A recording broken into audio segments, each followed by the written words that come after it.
No.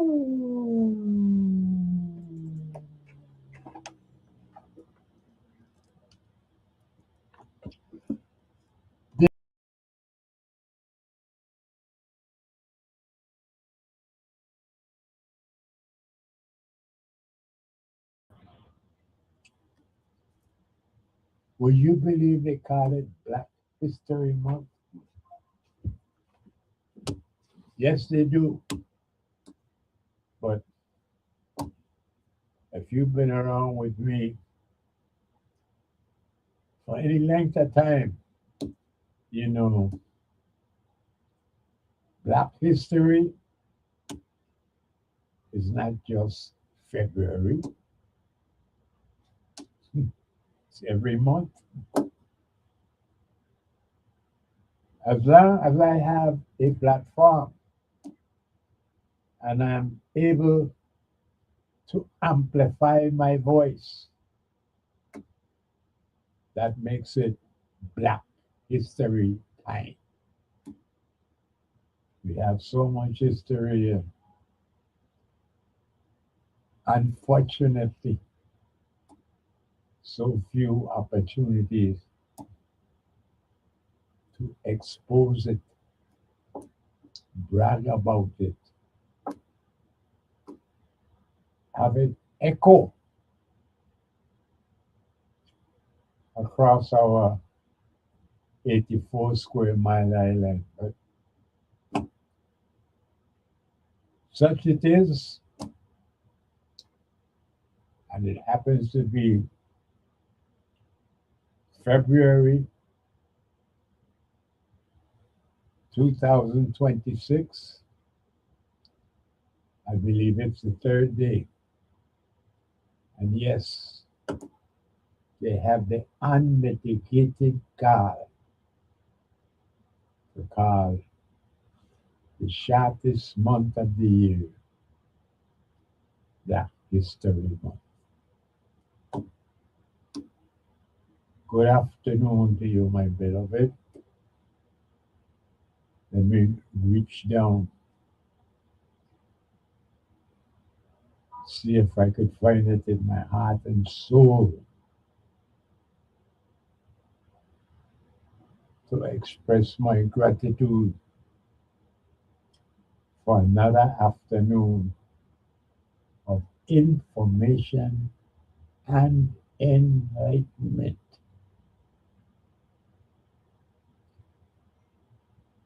Naturally and deliciously flavored by Armstrong ice cream. It is my privilege to be able to, we could say, stand on this platform, but others be sitting down. I'm old and slow as I am, old and slow, but good to go, baby. I managed to remember that there's a lady called the General, as beautiful Aisha, and she was giving a look, say, don't forget, whether in Spanish, with a say 3.5, or in Danish, with a say 3.5, but make it inclusion, or we just say half past 3 every Tuesday afternoon. We just make room for a Crucian history question. And that was the brainchild of beautiful Aisha that we all embrace and look forward to. Yes, this Tuesday will be no different. So at 3:30, we will allow beautiful Aisha to take center stage. And as she instructs us, we will ask the question, and the correct answer gets one full quart. Your favorite flavor of Amsterdam ice cream, compliments of beautiful Aisha. It's tradition, I beloved. And that is just one of the nine different reasons why I am so proud to, well, given the chance to promote this Crucian icon, Armstrong ice cream. It represents inside out cultivation. It represents our values, our principles. I mean, beloved, Armstrong ice cream is us. And that is why I just so proudly and so boastfully and braggadociously let one and all know that, beloved, there is nothing that I could recommend more highly as a panacea for stress than Armstrong ice cream. And that's what I tell you. If you're able, guys, then everybody got freezer. And then everybody have the resources, the ways that means to have that extra little bit that it takes to have a quart of Armstrong ice cream stick away in your freezer for emergencies. And this year, 2026, it's already clearly indicating to us all that yes, it is going to be a year of emergencies and a lot of stress. So do your best, and I hope that you are able to, well, have a little stress relief in your freezer. Beloved, and this again is still all about inside out cultivation and Armstrong ice cream. Well, from my point of view, you can't get away from these things. This is what we're about and why I'm always targeting those good for nothing misleaders who just simply can't appreciate, can't recognize the opportunity they have as governmental leaders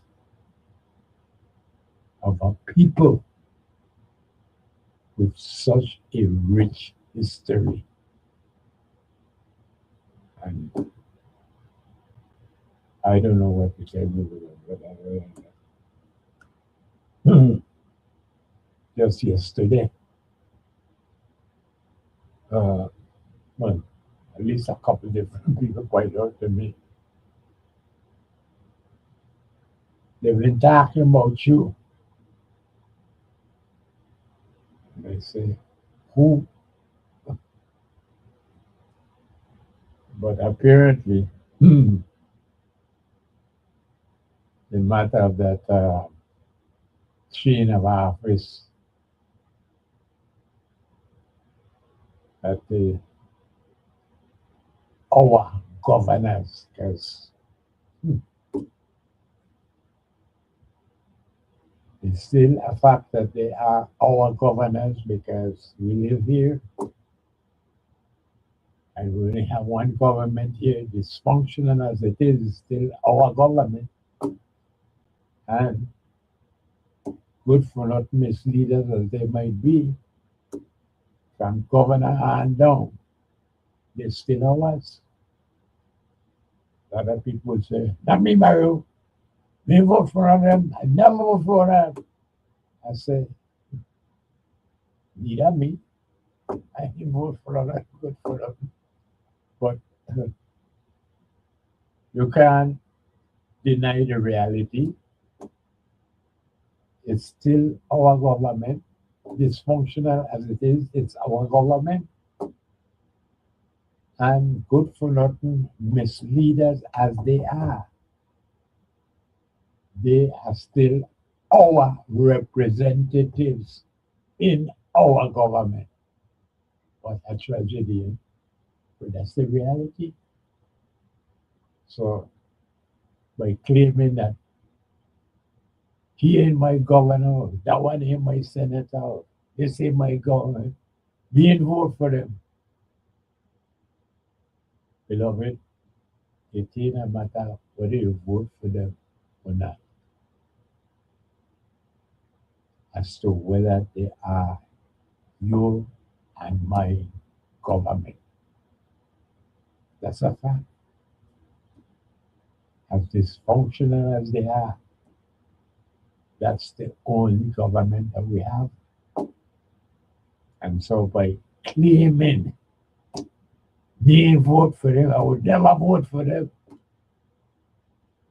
beloved, it's still your government as well as my government and everybody else here in this unincorporated territory. This is this is the government, it's our government. And so instead of trying to separate yourself from our government, beloved, by claiming it's not your government because you didn't vote for them, that don't change a thing. We need to make a change. And the fact that, as you said, you're talking about me, my beloved, it ain't about me, it's about us. And yes, I understand that there was a heap of talk yesterday on the radio about this chain of office that our governors have to wear for these ceremonial occasions. And only but talk now, I gotta tell you, and a lot I still don't believe it, but I don't live to talk show. So it's like I don't have TV and I'm always behind in the news. Right. Beloved, I just only hear about these things after the fact. And that's how it is. So if anything, if you hear about it, you could let me know. But that is just another one of the abominations, as what Brad would say. Another one of the abominations that we are well, burdened with as a people who just cannot emancipate ourselves from mental slavery. That's where we continue to be, to such a shameful degree that as we feel, I can't say feel, because I think like we train. I mean, which of our representatives in government you point to the so that they are interested in emancipating us from mental slavery? Matter of fact, they would not even acknowledge the concept of mental slavery, much less to say that we are burdened by mental enslavement. And that's what makes it so, at least to my mentality, so tragic. Is that, beloved, even a cursory review of the history that our ancestors have left us here. Just here in this 84 square mile island of St. Croix, just one little island. I mean, beloved, just that history is supposed to be more than enough motivation for us to want to, well, rebel. And please, don't get me wrong, I ain't talking independence, I ain't talking violence. I am talking about mental emancipation. With the battlefield, the battleground is in the mind. So please don't get me wrong with that. But the point I'm making simply is that with the kind of history that our ancestors have left for us, I mean, beloved, how we become so pitiful that, you know, we make a joke out of our governor wearing this necklace around his neck with all our colonizers, as if we are, well, acknowledging, publicly acknowledging that we remain enslaved, so mentally enslaved that yes, and every ceremonial occasion we bring out our governor with all our colonizers still strangling him, and you yoking him to submission of inferiority. It's just pitiful, beloved, but so real that that's who we are. And to the point where, beloved, we make it our battle to, I guess, to continue to suppress our glorious history of resistance. What opinion? What opinion? Good afternoon to you. beloved. Welcome, man. Welcome. Rainy day, nice day. Nice day indeed. Yes, it's a nice day. Yes. Well, some people in your generation tell me that man used to eat mango all year long. And I eat mango all year long this year. Yeah, yeah, yeah, yeah. You know, You got a mango tree that does bear all year round, and you have some that does bear twice. You know, yes, yes, it would bear like in the summertime, and then yes, around no around Christmas or New Year's, you see yes, they yes, got flowers on, and yes. you know, I know so. You could Av- say av- that you getting ready to get another crop of mango, exactly. Avocado too. I still eating avocado. but there you go. Well, Yep. but that's the point I'm making here as I talk about this nonsense with this chain around the government neck and thing is that That's the I reason mean why I come. we have such a proud history of resistance that our ancestors left us, Relax. and Oh, we have such a fertile island, this I 84 mean, square mile island that all these Europeans fight over, we you have to know, cultivate the soil. And look at us here now. I look at mean, that. Look at that. yeah, look at us. That's the point. That's the Beloved, point. 175 years anniversary. This man here spent $1 million, It's a shame. maybe more.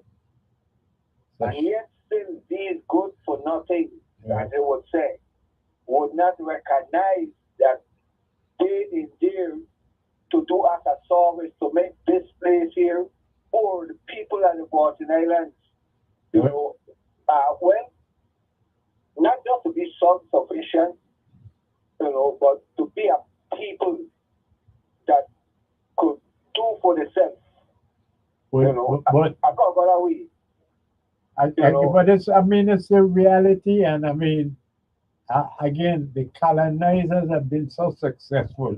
They ain't just the Americans. You know the British, the French, the Dutch. I mean, look at us here in the Caribbean. Look at us, King man.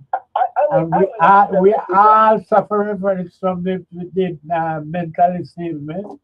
I want to ask the official level. I really want to ask them because I really feel ashamed to know that they commit decisions for this place to be better. I wonder if they're afraid of white man. Right. Because the white man still afraid me no matter how you put. That's right. What afraid? What are they afraid of? Well, they're afraid of losing the life of power and luxury that they enjoy.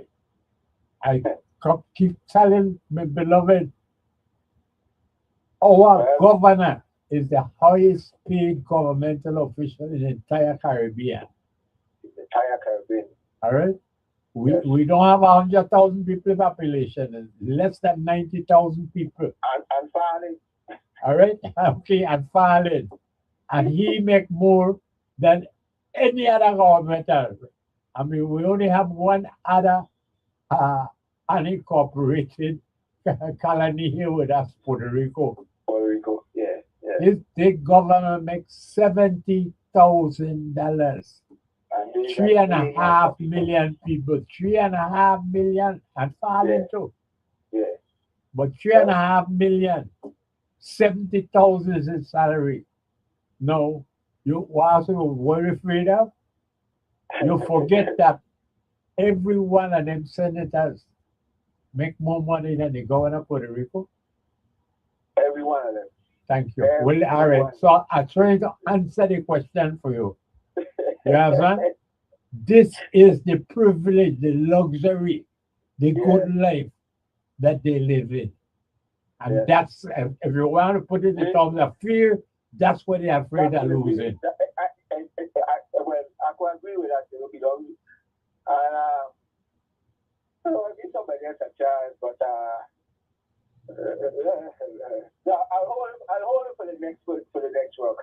Okay, stay strong, man. Stay strong, Yeah. man. I ain't going nowhere.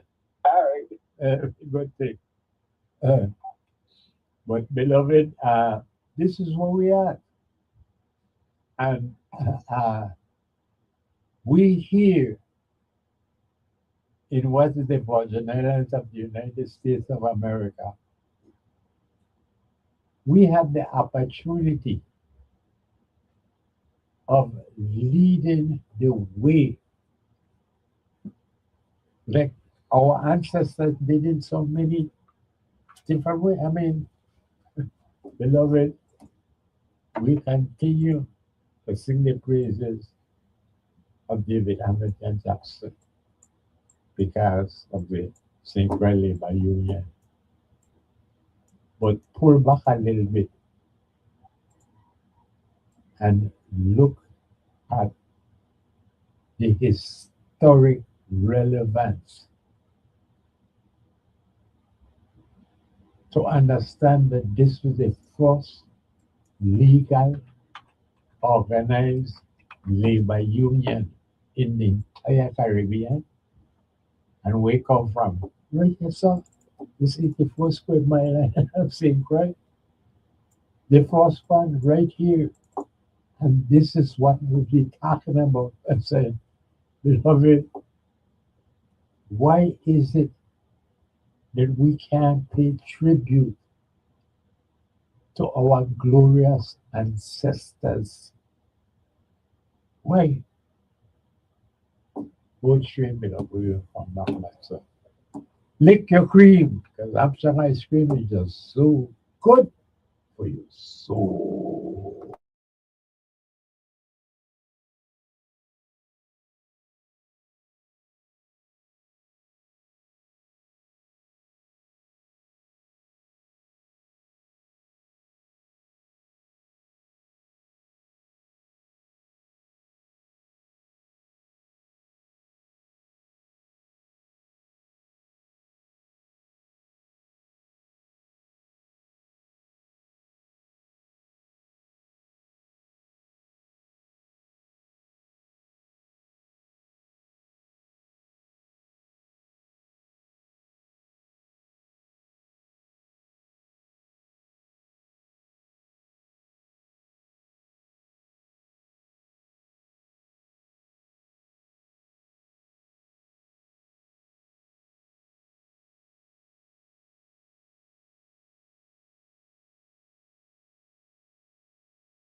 And yes, indeed, we're talking about how we are failing to pay tribute to our ancestors, but got a kind of hole in. Let's go there and welcome them. Good afternoon to you. To our ancestors, but then I'm not holding that code. Turn your radio up. Good afternoon, Good afternoon and welcome. and how are you doing today? Old, slow, but good to go. How are you doing? I'm doing good, Good for you. doing good. Welcome. I think I got their voice now. That as in my bloodline, beloved. I think I recognize his voice. You sure you ain't recognize the old and slow? Because I repeat this. No, this is not an old and slow part of the bloodline. This is a very vigorous part of it. Yes, indeed. I was tuning in to your introduction and your monologue there, and I couldn't help but pick up on particularly the part we talk about the failing, how we are failing our people, our community, and I guess by extension the next generation. And But I think any conscious person would agree with me. I mean, it's nothing uh, controversial about that. But the biggest, first we look at our history tells you, man, that it's here it is 84 square mile island of St. Croix. I mean, you want to talk about resistance? I mean, it's right here, written in bold letters. And yet our good friend misleaders, like our contemporary governmental leaders, uh, they neglect it. They pretend that it doesn't exist. And if you try to pay tribute to it, they push back, they suppress it. I mean, look how long we've been trying, or the but Brian Law to just recognize Virgin Islands history, just to recognize it, to pass it on to our children in school. I mean, that's how tragically sad our situation is. well, it's sad when you have to mention neglect, failure, and leadership and Virgin Islands in the same sentence, Uh, and which brings me to you know a story, if you wish, or maybe you may want to call it an analogy. So, if you might indulge me for a minute or two, um, we racing. I like my PW, right above man, and me, K, what you bring? Like you say, old and slow, but dependable. Every time I get in my box and I turn my key in ignition, it started. And I rev my engine with uh, my spoiler muffler and go along the road, much noise and speed. Then me wow, you see what she look like? She low to the ground, raga, but she's mine, right? okay, I'm with you.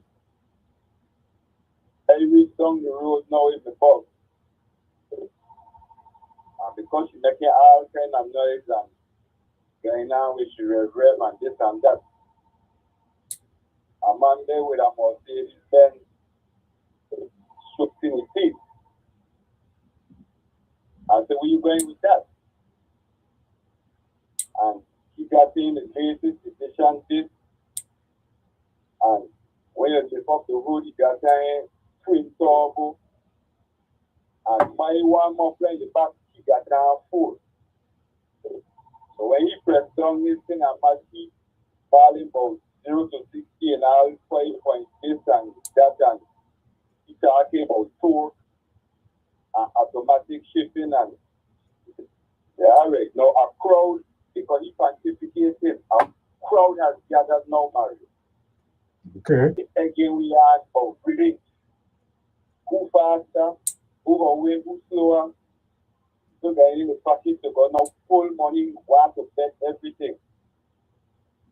Before anything to kick off, out of the crowd comes Mr. Ferrari. No. He pull up in his latest station, he not key for his thing.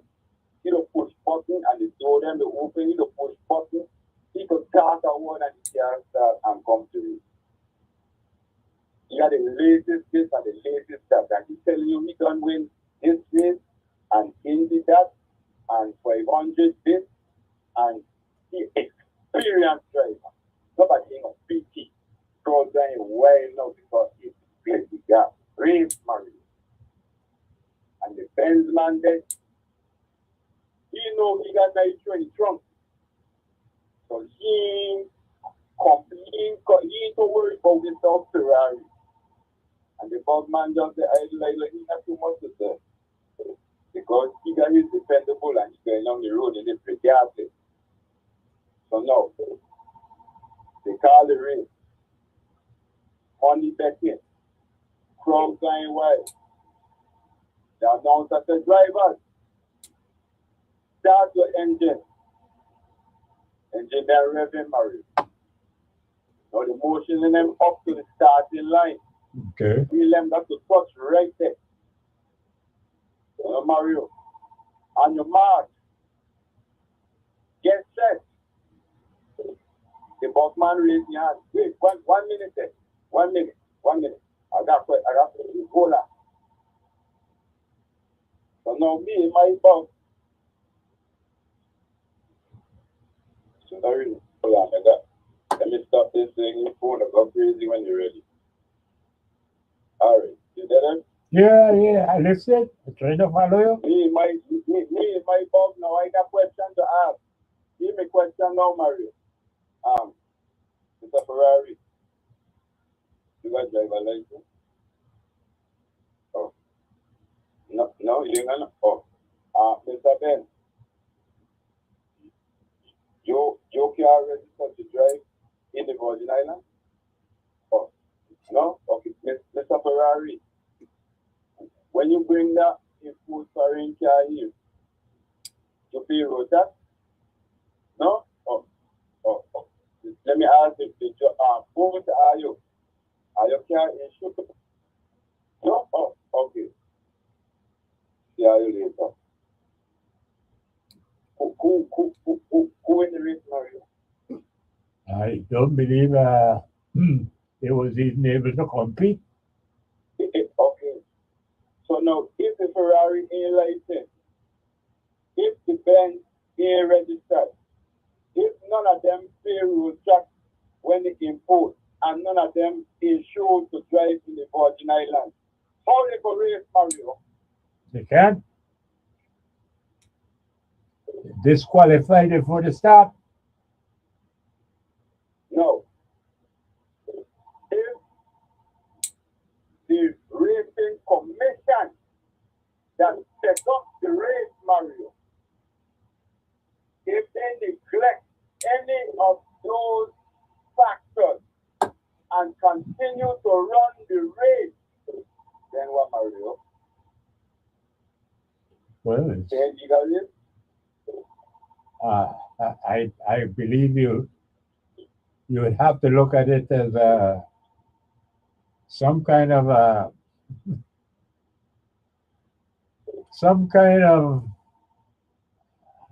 don't know what to call it, but it's a shameful image of what's supposed to be a legal car race. I mean, I don't. We know probably another chance if we can bring it home now. If when now we are approaching the 2026 election, and all the candidates and the political parties are lining up to run the race. It is to be for found out that the Democratic Party of the Virgin Islands does not have legal standing to operate in the territory and has not had legal standing in over 50 years. Then what, Mario? Well, again, that's the analogy that you're making. Disqualified you If for your we start. find out that the Republican Party of the Virgin Islands is the same boat, Mario, then what, Mario? Same disqualification. So, we're finding out now that there is an entity in the territory that was registered at the Lieutenant Governor's office in the year 1962. That entity is called the Democratic Party of the Virgin Islands. We have also come to find out, unlike what the Attorney General said, upon discovery and belief, that nothing has been done to this legal entity since 1962. No update to the bylaws, no update to the articles of incorporation, no new officers, no financial report, no annual report since 1962. All the original incorporators are deceased, all the original officers are deceased. And nothing has been done to the legal entity since that time. The question then begs, Marie, well, ain't just one question, is a place. So these are questions begging now. Because we have some 18,900 plus individuals in the territory that have registered through the election system of the Virgin Islands over the years as members Democratic Party of the Virgin Islands. We then hear testimony last week in the legislature about a new entity and the requirement for candidates seeking to run as Democrats to pay fees and to jump through a number of new hoops and requirements that are coming down with this new entity. We're finding out that there's an entity established in 2025 and registered with the FEC on June 15th or June 16th, one of those days, that is called the Democratic Party of the U.S. Virgin Islands. And that entity is, let me get exactly correct for you what the filing says. It says that entity is non-qualified and unauthorized according to the FEC. So then we want to know then what entity has it been that has been conducting business in the territory for the last 50 years. Because the one that registered at the Lieutenant Governor's office has been legally dead since 1963.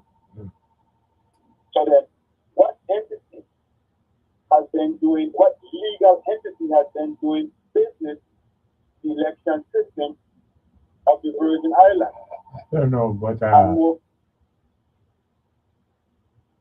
you might be able to help me. I wish that at a time, but this platform doesn't allow for it because I've got callers holding.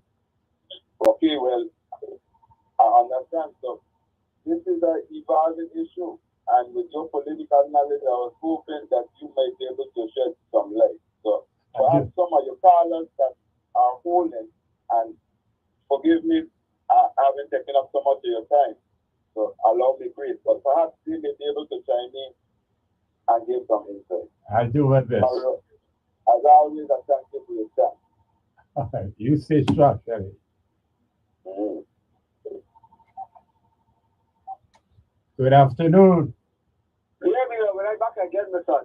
Welcome back, man. Yeah, man. I think last week you posed the question, the trivia question of the amount of the product, which was sugar cane. Yes. Yeah. The highest amount ever produced. Yeah. And it's the same land here, St. Croix, Fortune Island. You know, we could produce anything we want here. And again, yes, we are under the American flag, right? We will say the greatest nation in the world right now. Yeah. You know, we separating ourselves. We want to be free and associate, you know what I mean? Because they were among us no matter how you put it. They were among us.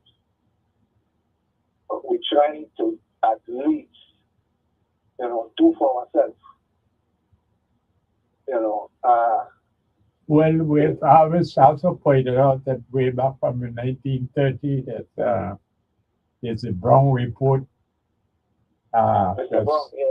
that stated clearly that hey, homesteading will allow us to be self-sufficient and self-supported, and we could stand on our own. And matter of fact, they started the homesteading program, but quickly cut it short, Mr. Arnold. And then you had posed a question back then in the days too about our green, let's put this way here, leadership. Hamilton Jackson, when he got our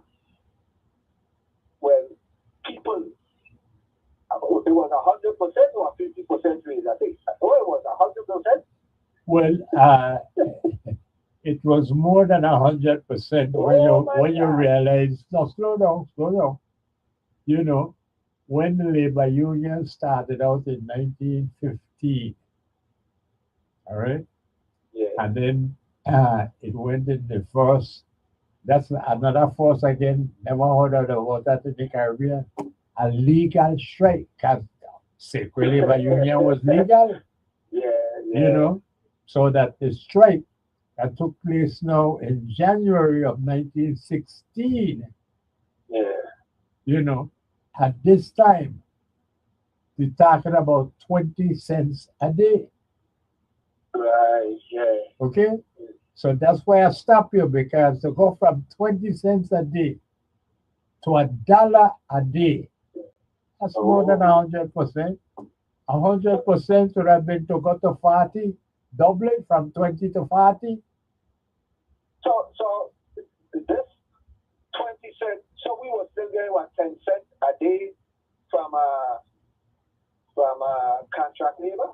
No, we went, that's what we went up to, we went up to 10 cents and went up to get up to 20 cents.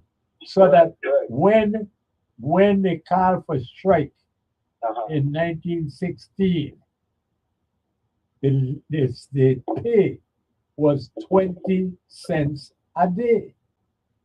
And I bring that out so that I could answer to you talking about what percentage we get, whether it was 100% or whatever that they were using. I said, man, hey, you joking. Because 100% would I just carry to 40 cents. 20 cents a day, and you get 100% raise. That means you're getting 40 cents, you double it. I want to say that, our officials should know these things. This is history. Well, well, you sound like Mario now. I mean, it can help the island, no matter how you put it. Because the warmongers them need here as the most eastern part of the Caribbean to do well their mission, which will provide them easier if they so want to be peacemakers. Okay? It helps them. Again, we will be here, producing our food and at least making our children beat up to grade level. I can't beat up it. Stay strong. All right. Uh, Beloved, let me not neglect to keep you informed. Why I say that?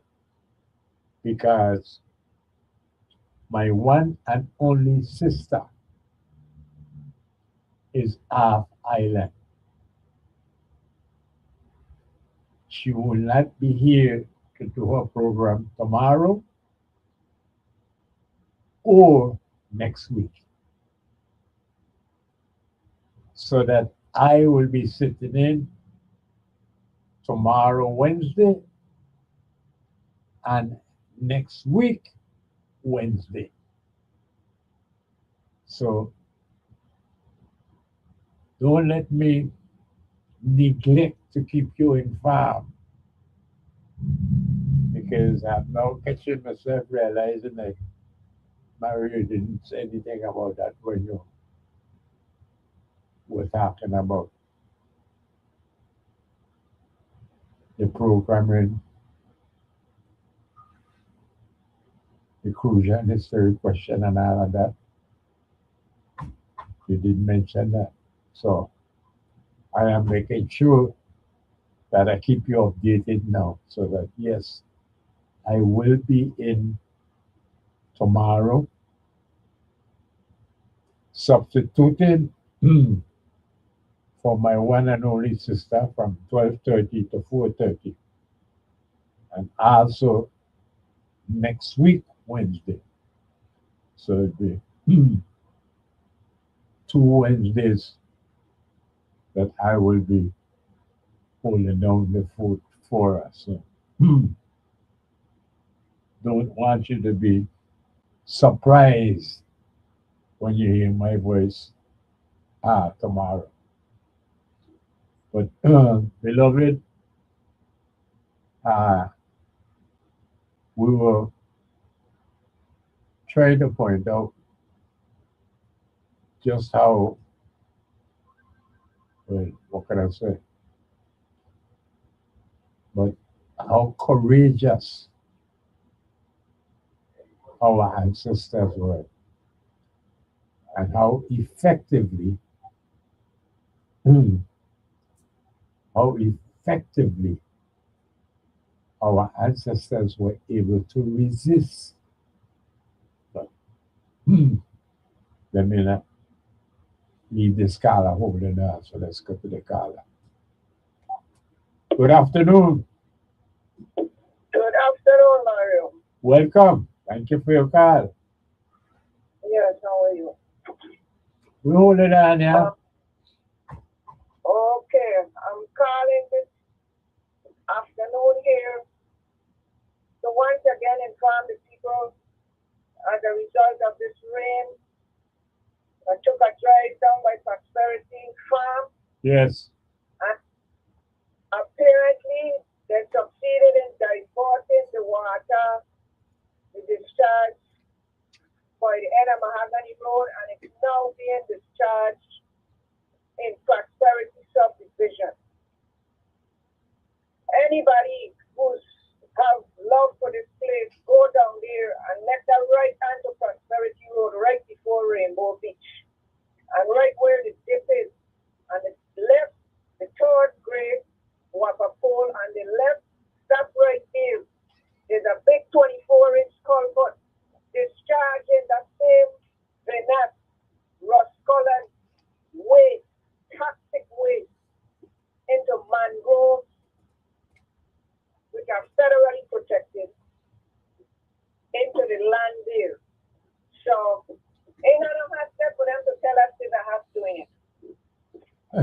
So, Well, but again, let me interrupt you just for the sake of clarity. Uh, for me, and of course, for my beloved audience, uh, when when have you informed the government about this situation? back in October, exact date is October 10th, 2025. Okay, all right. So that's a good what, uh, 4 months now. That's about. All right, just about. Now, what action have they taken? The government. What I mean, what? Let me ask you, what agency was this? I sent the pictures to the governor's office, to DPNR, and any individual that was in my phone contact, Ah, including people that running for governor, including a few senators. I sent the pictures, and those pictures, the action that did take, and as far as DPNR, they set up for multimedia inspection, which involves Department of Health, DPNR, DCLA, yeah. and I believe the fire department. But did They went, huh? no? I was just trying to ask you if you got any answer People? to directly to No, you. No. no. The only answer we got was they did a test for the bacteria levels there, which was extremely high. And that's the only thing so far, feedback wise. Everything is we working on it, we working on it. DCLA, yeah, we working on it. They have a hearing. They had the hearing. Yet to get in contact with anybody from DCLA as far as them with having license. They have not responded. DPNR, apparently their hands are also tied. I did hear from upper management that the case have gone to the Environmental Protection Agency, that's the federal office. But other than that, nothing to stop them with other than the fine from licensing. Mhm. Nothing. Right. And in terms of candidates now, gubernatorial, senatorial, uh, I mean, has any of them responded to you uh, information that you sent to them? Yes. Christopher John has been communicating with me, and he's been I've been getting a positive response from him. I've talked to Volkes. I can't tell, for example, for exactly what his position is, other than he's concerned. He's looking into it. I spoke with what's his name, Hubert Frederick. Again, I don't know what his position is. These people have a way, Mario, when I tell you, oh, I'm looking into it, and they don't take no position. That was the follow-up question I was going to ask of you. Is like, okay, since they responded to you, you know, have they explained any action that they have taken or intend to take? No, I do appreciate my responses from Clifford George in that he's been seeking information from me. The rest of them, Volkes sent and request information last year, and the rest of them, that I really was able to see the interest in any deep information on the situation.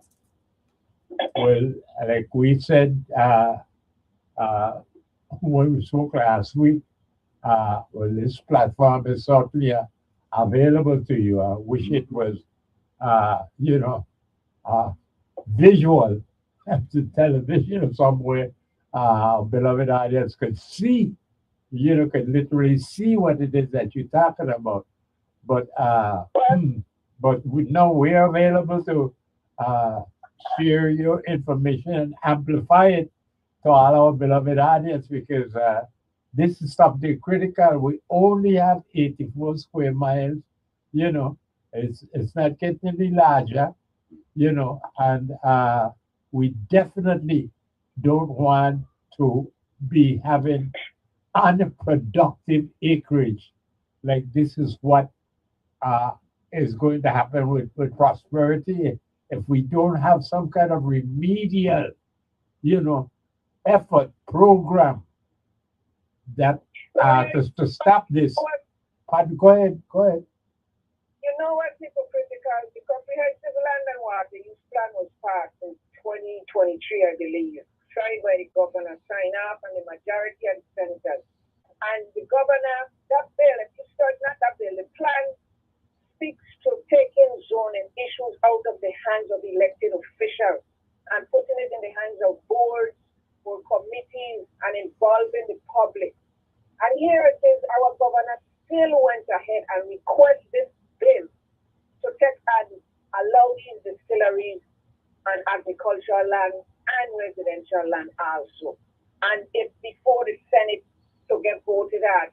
The hearing is February 19th at 10 o'clock. People come out and support us in this effort against this bill. A special interest bill for Robert Apfel to run this illegal rum distillery that is polluting the island. They think they had us fooled with this nonsense, insulting our intelligence that it's a horse caused that discharge. What you going to tell us is causing the discharge now running under the road from the cane field into the other property in prosperity there. You could see the dead plant, Mario. I hear you. I hear you. Well, Yeah, again, that acidity level in that. well, They're dead. I hear you, and as like I said, I could really wish that this was visual, that we could share it with our beloved audience. But in the meantime, uh, keep us abreast. You know, talk about it. You want to call again this very program next week. I'm gonna be on tomorrow, uh, uh, Wednesday, and next week Wednesday because my one and only sister is off island, so that would be 2 days of the week. And again, I am welcoming you to try to get as many people as possible to attend that hearing so we could be well informed as to what is going on. Yes, and let me say this. There's a petition going around. It's in Armstrong Ice Cream. It's in the Yucca building. Or you could go and change.org, change.org, and sign and in the search box to put in bill 02. You put in bill 36.0211 and sign the petition there. Mario, I literally have hundreds of signatures already. And if you people, we show up as in numbers Well, at that's the what I election. asking you. Don't stop. And again, you know, you have us now again today and tomorrow, and next week the same way. It'll be Tuesday as usual, but I'll also be in next week Wednesday because my sister will be off island. So that is, Yeah, I'm I got offering you. you the platform. I got you. I don't call. I don't call. But I also, for anybody who wants to read, there's an article on WTJX News feed come out today explaining the situation with this bill. WTJX News feed. Go and read it. Inform yourself. And come out February 19th at 10 o'clock at the legislature building to hear this bill and tell our senators stop and apply what the comprehensive land and water use plan suggests that we remove them out of these kind of zoning issues. And I appreciate you telling me I could come and use your platform. I will be doing that. Okay? Yeah. And again, people drive down Frederick said no, go on Prosperity Road and the third pole on the left hand side, stop there and you'll see the discharge coming under the road, big pipe from the cane field into whoever property that is. And the dead plant that's there right now. The governor said it's not a hazard. Oh, it's farm.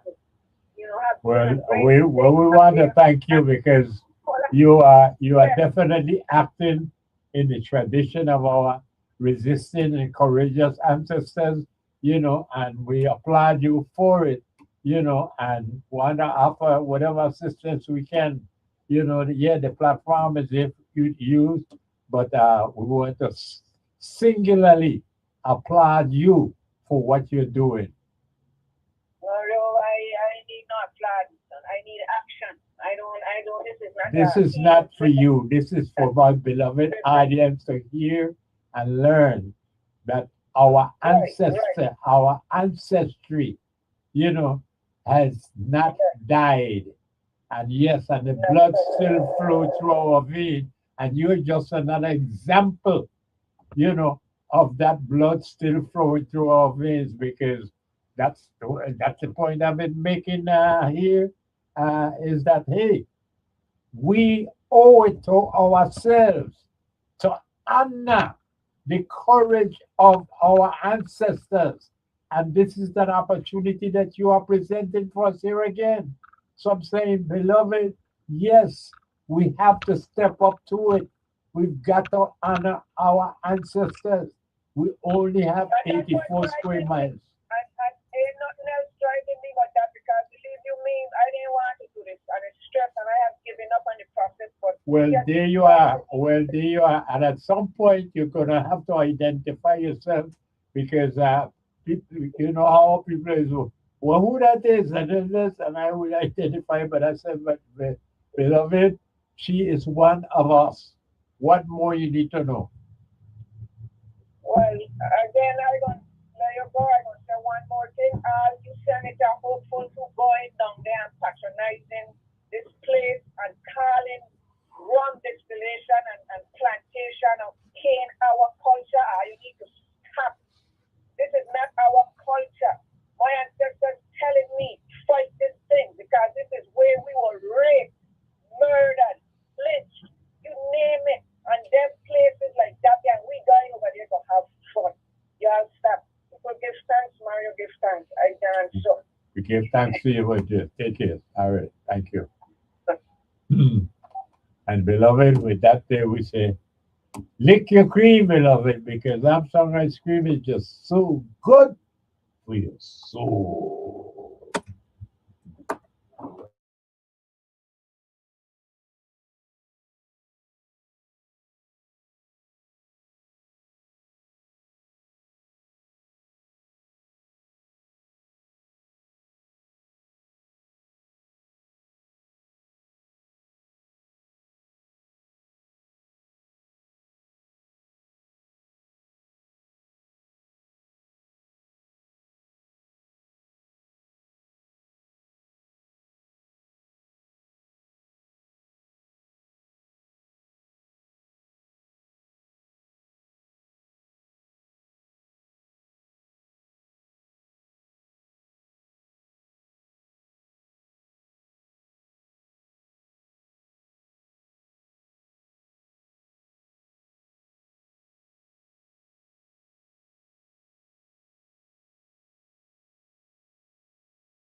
with and got somebody being very patient. So let us reward their patience. Come with me. Open the door. Good afternoon. Hey, we are back, my son. Welcome back. Oh, after I said, well. Yeah, I mean, ain't somebody get drunk during that flood in that area? That they trying to get out water they bought it? uh, no. That they drowning unless we're talking about the same one. But Oh, this was in actually in Lagrange. okay, that range. Okay, right. Okay. Yeah. Okay. But This is in other words, you got to come across Mahogany Road now to come uh-huh. into Prosperity. Like you know where the antenna there for Yeah, for W refrigerator. right. Yeah. All right. I said all that sugar cane, that is what talking about it.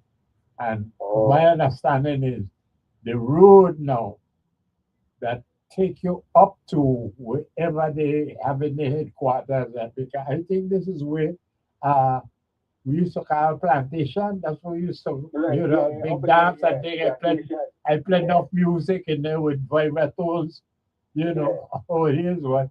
So it looked like this is where the headquarters for the distillery is now. Well, what she right. was saying is that if when you're going up the road, I think she said the third telephone pole or something like that. You could see the discharge, but somehow on your left you could see the Yeah, discharge and how the plants all around it dead from I don't know what well I know but I something. can't recall the name Yeah, of the chemical. She just called the name. right. Yeah, but you know, 1654, beloved, when the bride, our ancestors here, that's when Kushan were born, right? Correct. And they look like it really being deliberate, it's being deliberate that they trying to destroy the agricultural land. Can you keep on telling us about, where to build the school, where to build the armory, and other I mean, places. I like I mean, anybody, you don't have to be no kind of scientist or any genius or anything. I mean, it's common sense. It's like you got 84 square miles and it's very fertile land. But in that fertile land, you got somebody that is just pure white marl and, stony and so forth. It ain't 100%. But, You know, but the majority of it is fertile land. So common sense, just common sense that, well, look, if you building something like a school, unless it is an agricultural school, right, why is it you going to put it on fertile land? you know, And then the biggest one of all is this military compound called the Virginia National Guard. before all the time, before go there, you know the name I would say, St. Croix, come back, like that. They hear it, St. Croix, Well, but they say St. Croix, St. Kamas, National Guard. I've been in National Guard, beloved. I well, wasn't here, 1982, when the army been up by Golden Rock. yeah. All right, okay. Yeah, Well, so go what, ahead, go what, ahead. no, all I'm saying is that it's okay. Here you go. Hundreds of acres of the most fertile land on St. Croix. That's the Yeah, very heart of St. Croix, the very heart. You know, yeah, it's like you delivering a message to the people and you say, see, yeah, we're taking your heart yes, and we're yeah. militarizing it with our guns and ammunition. Michelle, I mean, it's like that's what I mean by the common sense. You I tell want me why. You tell me why. why, Of yes, all the places you could have put the National Guard, yeah, you know, why you chose to put it in the most fertile land on this island. Why? yeah. I got changed up on you a little bit, and then I got, you know, I go for wins every year. Yeah. Every year I go for wins. It's on the wins, right? Right. So I think this was before 2010. I think it was like 2007 or somewhere around there. All right. So when I coming back to my website, when I went Jack Bay, let me be specific. I've been Jack and Jack Bay. So when I coming back with my back to son, I meet up this white man, an old white man, and then he walking there, he talking and blah blah blah. He telling me that you know, he used to be one of them test pilots, you know, dropping bombs and things. And he said he could remember he dropping one of the bombs them right behind there. I said, well, I wish I could have only remember his name. You know what I got? But wait a minute, slow down. But what they can drop a bomb at St. Croix? Yes. Remember they used to be doing some tests, testing somewhere in vehicles or something. They used to use the land for. Well, I know vehicles. Yeah, so his coordination was, I don't know if I said the right word, but he thought he been there. Okay, yeah. Well, again, this, you know, this only within the last 100 years that is now called vehicles. It used to be called Crab Island. Crab Island, You know, I don't know if that's it. No, but when you say dropping bomb, that's why that's it, because me no about no dropping no bomb at St. Croix. You know. Well, he didn't know he was the land. Okay. Okay. He me the story. Yeah, that if not that make the people in Vegas have some of the highest rate of cancer. Cancer, yeah. You know, because you see, you know, a lot of these bombs, you know, have uranium. And what they call, and the uranium is left over in the ground. Right. And that is a serious carcinogen, you know, cancer causing agent. Right, and so that this is why they did done that. But now with what happened in Venezuela, you know, they reopen some of them same facilities there in Vegas. Because there's over 10,000 man they moved to Puerto Rico since this thing with Vegas, you know. Okay, yeah. All right, so we know that I'll be listening in some more, sir. Oh, sure, good thing. All right. Yes, beloved, the point that I would like to make is that in honor of our ancestors, our brave, courageous, steadily resisting ancestors, it could be viewed as a tribute to them.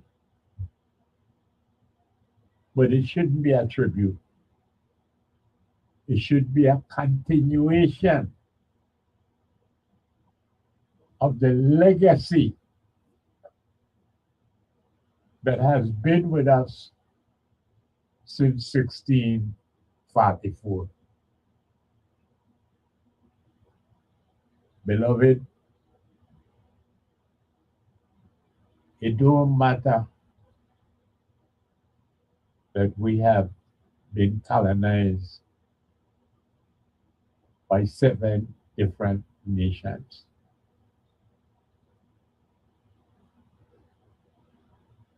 It is just a testament to how much this 84 square mile island has been targeted by, I can't say just Europeans, because what they call it, we now have the United States of America. They are descendants of Europeans, but don't refer to them as Europeans. So, if anything, I should say we have been colonized by 7 different nations of white people. That would be more accurate than saying European, because then you're including United States of America. And that in itself is a story that where can you go to find another location, another island in particular, that has been colonized by 7 different white people?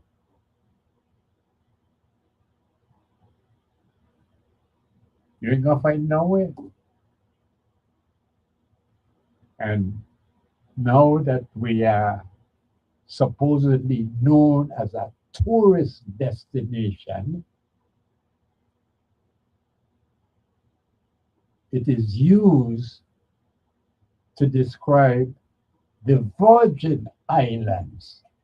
I understand, correct? The Virgin Islands. So that tourists today, when they come to this tourist destination, which is primarily St. Thomas, they are led to believe that this tourist destination is peculiarly unique, having been colonized by 7 different white nations. And they take it to mean St. Thomas. Some of those having a little more education, a little more information in their head, they will say, well, not just St. Thomas, but the Virgin Islands. When in fact, beloved, neither one of them is accurate. Because St. Thomas has only been colonized by the Danes, and in 2 different periods of time in the early 19th century. England, Great Britain actually invaded the Danish West Indies. And this accounts for the only other time that St. Thomas had been colonized by, well, a white nation other than Denmark. In other words, if not for Great Britain, St. Thomas would only have had 2 colonizers, Denmark and the United States of America.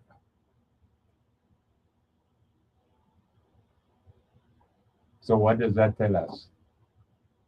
Well, that is our history, beloved. That is our history.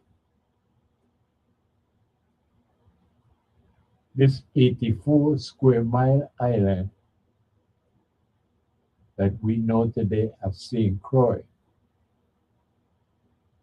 this island has been colonized by 7 different white nations.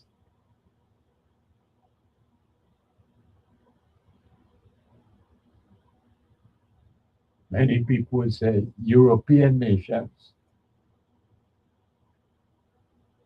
but I don't think it's accurate to describe the United States of America as a European nation. And so, I find it to be more accurate to say 7 white nations. And that includes then the 6 Europeans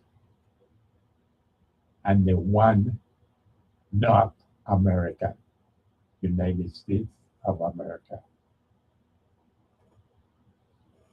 Now, beloved, I say all of this to point out to you how uniquely qualified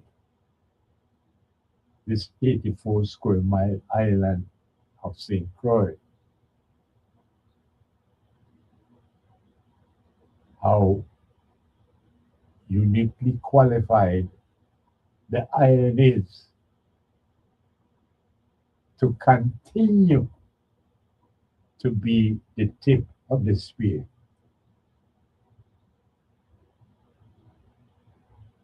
Because, beloved, St. Croix has been historically the tip of the spear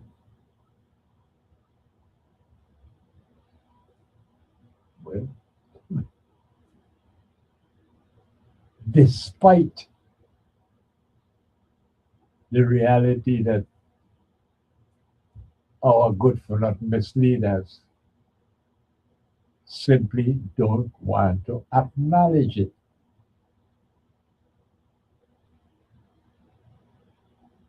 That doesn't mean that people like you and I, and the sister that called a little earlier about the situation with the so-called distillery prosperity. Hold on, beloved. Hold on. Good afternoon. Good afternoon, Mr. Moorhead. How are you doing today, sir?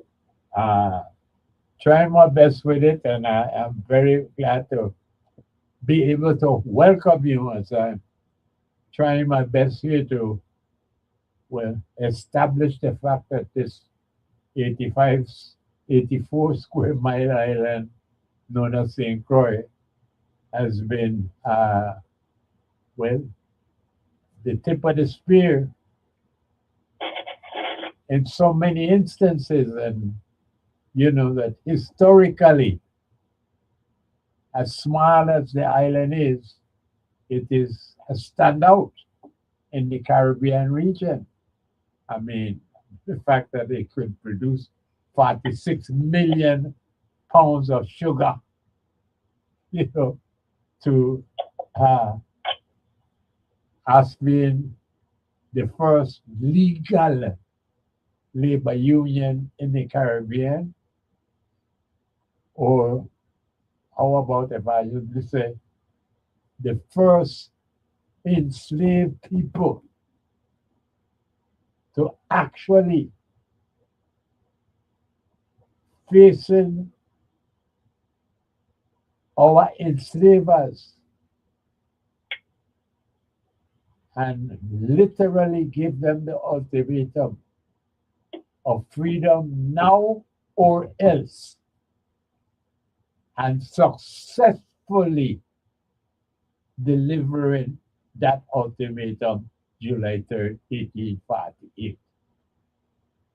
Some people would like to say, well, Haiti did that. Well, if you're a good student of history, you will have to acknowledge that not quite like how St. Croix did it.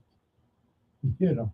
And so, in response to your query, that's what I've been doing so far this afternoon is just paying a little tribute to our ancestors on the island of St. Croix. And again, not disparaging St. Thomas of St. John in any way, but acknowledging the fact that this 84 square mile island uh, has failed to garner the historical credit that it rightly deserves. And that's about what I've been running my mouth about.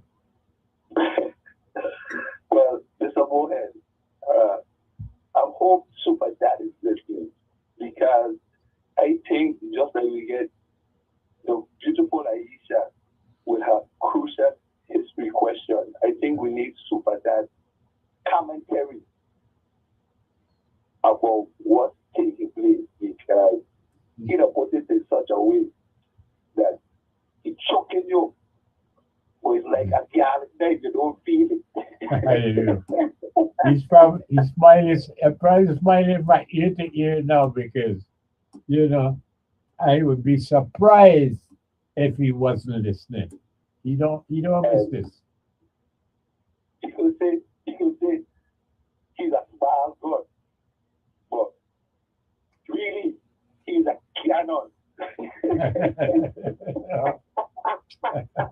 He would love that. He would love that. Hey, I look forward to hearing when you come and you and me have this course. I just look forward to that portion. But anyhow, I Yeah. just wanted to give you and the beloved an update last week when I informed you about the Japanese bond market crashing. What kind of effect that would have on our special purpose vehicle ban? Well, I tried to reach out to Nathan Simmons, who is the director for the Public Financial Charity. I wanted to get his perspective. But every time they ask, who is this? And I say, if they're wrong, they put me on hold and they don't come back to the phone. But I went ahead. I did my own research. I just got off the phone with Mr. Bob Evans, who is a staff member for Delegate Clackett in the DC office. And I just ran it by him, some research that I just came up with. And I just want to read something quick because the other thing I asked, the governor was on a talk show, and I asked him about the bond market crash. And he said to me, well, it's not going to have effect on Cruiser and Diageo. It might have effect on the GERS.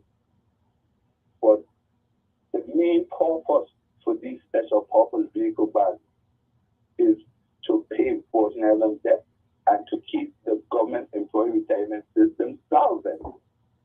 So to say, well, basically, I could care less about the GRS as long as Diageo and Cruiser is not affected, which didn't make sense to me because it's the rum cover over that is going to be affected. And it's the sale of Kuzan and Captain Morgan in the 48 contiguous is how we receive our rum cover over. With that being said, I just want to read a little thing that was just in the bond market. Okay. And it says the Japanese bond market crisis, featuring a spike in 30-year and 40-year yields, is feeding into a higher U.S. Treasury yield. As U.S. Treasury yields rise, this often puts pressure on the pricing and yields of the U.S. municipal and special purpose vehicle bonds, including those from the U.S. Virgin Islands. I Googled especially about the special purpose vehicle bond, and this was AI-generated information for the bond market. The broader violent repricing of global debt means that the U.S. VA bonds, like other U.S.-related debt, are subjected to higher borrowing costs and increased price volatility. The Capitalization Corporation previously issued bonds based specifically on tax revenues, i.e., rum taxes. While these are structurally sound, the overall increase in global interest rates driven by the Japanese reduced the attractiveness of bonds. With lower fixed yield forcing prices down. Conclusion: the Japanese bond crash is affecting the USVI SPV bonds indirectly by forcing up global borrowing costs and impacting the US Treasury, which set the benchmark for USVI bond market. So it's going to have an effect on the bonds. And when I just spoke with a staff member in the Washington, D.C. office for Delegate A.T. Plaskett, his response to me was, well, I'm glad that somebody in the VA is tracking that, and I'm glad to have this discourse with you. And well, all I can tell you right now is that we are tracking what's going on in the bond market, and we have a concern. So I just wanted to do a follow-up on what I said about the bond market. The other thing I asked about was the cover over. And I asked, since the bill, as they call it, the big ugly bill, which we was able to secure the cover over permanent rate from 10.50 approved gallon to 13.25. I asked Mr. Evans, who I was speaking with, well, seeing that this is now law, is there any way that we could grandfather in and get the fuel excise tax from when we produce and exported refined products out of Hess and Hovenza? And he said, well, that would give us a good argument, something that they're looking into, and tell me to get back to him later this year, and hoping he could give me something more concrete. So, Mr. Moorhead and listeners, I tried to reach out to the 36th legislative body, Senator Nova Francis, who chairs the Financial Committee, because I think this is very sobering news, and for whatever reason, Deborah West, I get that they're told they can leave a message, and I elicit no response. So when you call our so-called leaders good for nothing, you're hitting a nail on the head. And just wanted to give you and the beloved update as to what's taking place in the financial market globally, especially when it comes to our SPV bonds, which is our lifeline to the retirement system. And, if we do any sort of research, you would see that most of the employment in the Virgin Islands is government employees.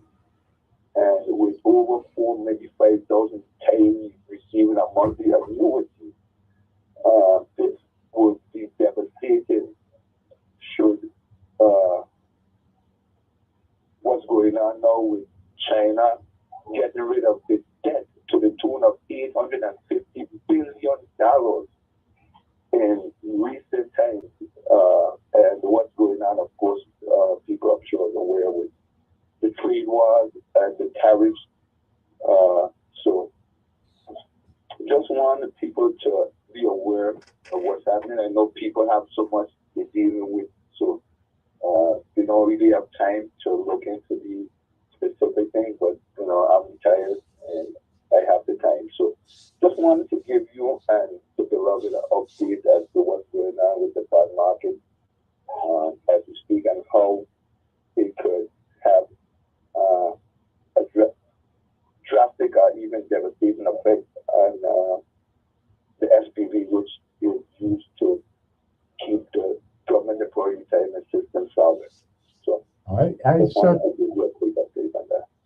certainly appreciate it, Mr. Grant, and I hope I'm speaking on behalf of my beloved audience because for quite a few decades now, uh, the Japanese uh, bonds have been at such a low interest that arbitrage, I don't know if you're familiar with that concept, uh, has been uh, very profitable for the financial world, not just in the United States, but across Europe, so that you basically could borrow money very cheaply in Japan and invest it into the bond market in the United States, and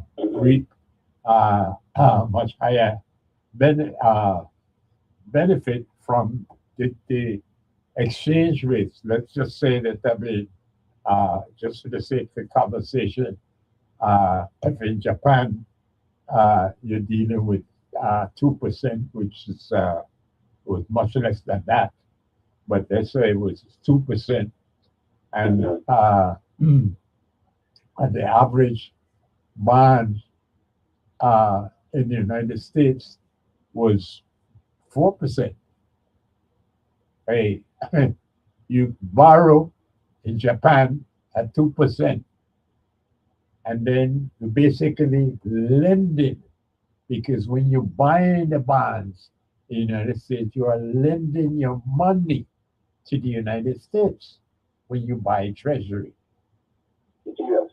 All right. So basically, you are borrowing at 2% and then lending at 4%.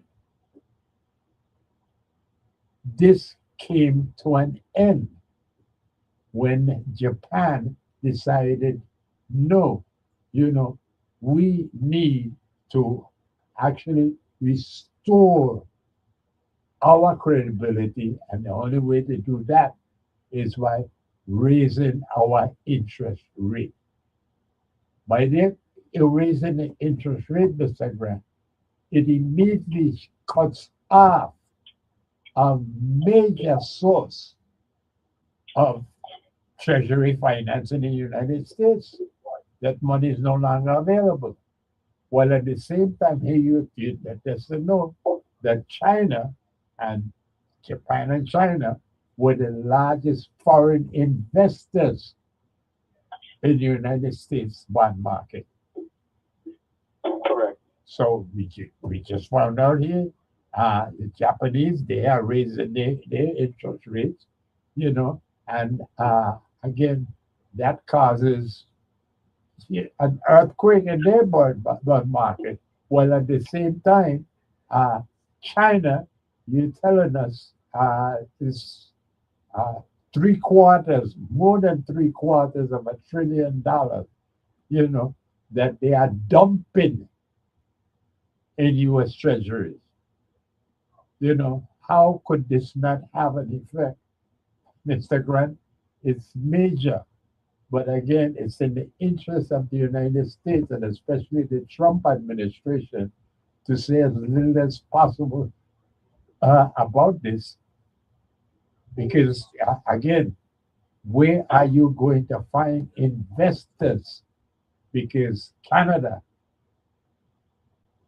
was, the first European, if you could look at it that way, but I would prefer to say the first white nation, to turn away from the United States bond market.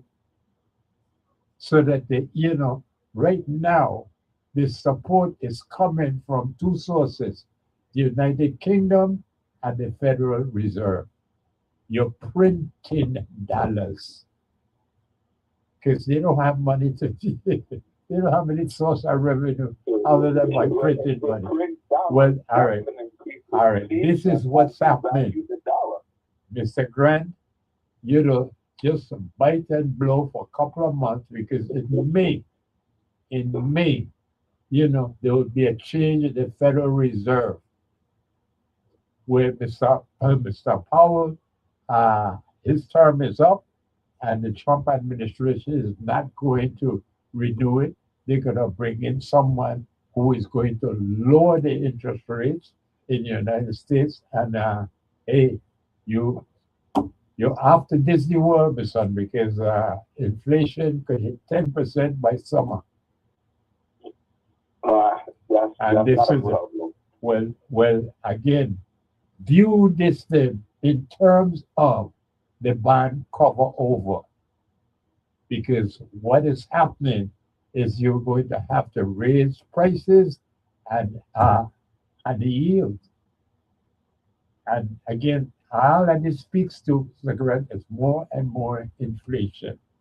And so that buckle up, you know, we're in for a wild ride, but the problem is that no one in our government is concerned enough to find a way for the GERS to be self-financing as it used to be.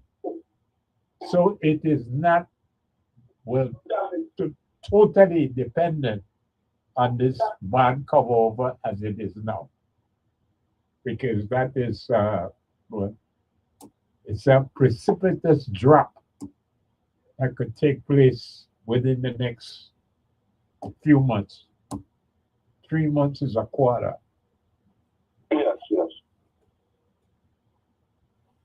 But yes, there's major problems up ahead, just across uh, what are we, with the February, March, April, the month of May. The month of May is the brink of the precipice into the abyss. And I think that, yes, Mr. Trump is already having, I said, tunnel vision that the only ways he's out of this is to lower the interest rates and bonds. And all that's going to do is, well, light a fire under inflation. And it's already percolated. So we are in for some serious trouble in the very near future. I don't want to put the eyes on top of Cocoa Beef, but what we are seeing coming as well is from the Trump big ugly bill with the cuts in SNAP and all of these programs that are safety net. One of the other things I asked Mr. Evans, how would that affect the Virgin Islands? He said he paused for a while and, just a pause, and then said, well, it will have an effect on the Virgin Islands, which, we already don't receive the proper amount of benefits, seeing that we are unincorporated territory when it comes to Medicare, Medicaid, and these programs. So, Supplemental security income, the SSI. Yeah, one of the things that I think we need to start looking at, and you have been saying it, is inside-out cultivation. We need to be able to try to have some kind of self-sustainability. Armstrong Ice Cream, which have been in business now over 100 years, Mr. Moore. Yes. Well, if they have been in business for a century and going, the EDA and all of these different government entities which are supposed to help local companies and local investors, this is where they need to tighten their belts and pull up their bootstraps to see what they can do to help companies like Armstrong Ice Cream to be able to get out of not just the local markets, but exporting. I can't see why, you know, if Jamaica could do it, we could do it maybe on a smaller scale with companies like Armstrong Ice Cream being the tip of the spear. So, unfortunately, Mr. Grant, they're listening, and I don't know what's going to take to make that change. The only thing I can see could make the change is reinforcement. That's what we need to start. And until we have reinforcement to have accountability, where we now can be able to hold our representatives' feet to the fire per se. I think, you know, we on a treadmill, just walking a place and going a place. And that was somewhere.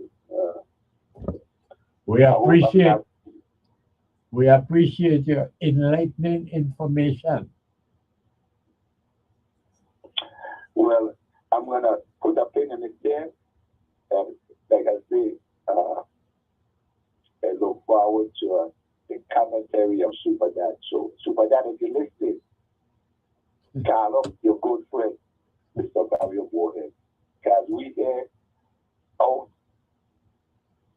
whether we in the Wanderers or here in America, we appreciate when you come in and you give your commentary. And on that note, Mr. Moorhead, I am going to make some tea to warm up these old bones because as I hear looking out the window, we have gotten one day since the 1st of January yesterday where it got to 34 degrees, 2 degrees above freezing. Currently, it is 28 degrees. Wow. And we still have snow piles here at the streets of New York City. I hear you. Anyhow, I can leave it right there as we are in Black History Month. You know, how can the Department of Education tell the students that we can't teach Virgin Island history, Caribbean history, African history, when we have, even though it's the shortest month of the year, it's still dedicated to history. And for that not to be in the curriculum is a crying shame. Anyhow, Mr. Morris, you have a good afternoon, and when the program is over, you get home safely. Thank you so much, Mr. Grant. Thank you, and I wish you a big cup of your hot tea. Anyhow, go have a go and continue listening to the rest of the program. Thank you. You're welcome. Bye-bye. Yes, beloved, it is a matter of us having the leadership that we so desperately require to be able to make the changes that we are aspiring to. And unfortunately, by keeping the masses of our people ignorant of our history, ignorant of our ancestors' courageous struggle against enslavement,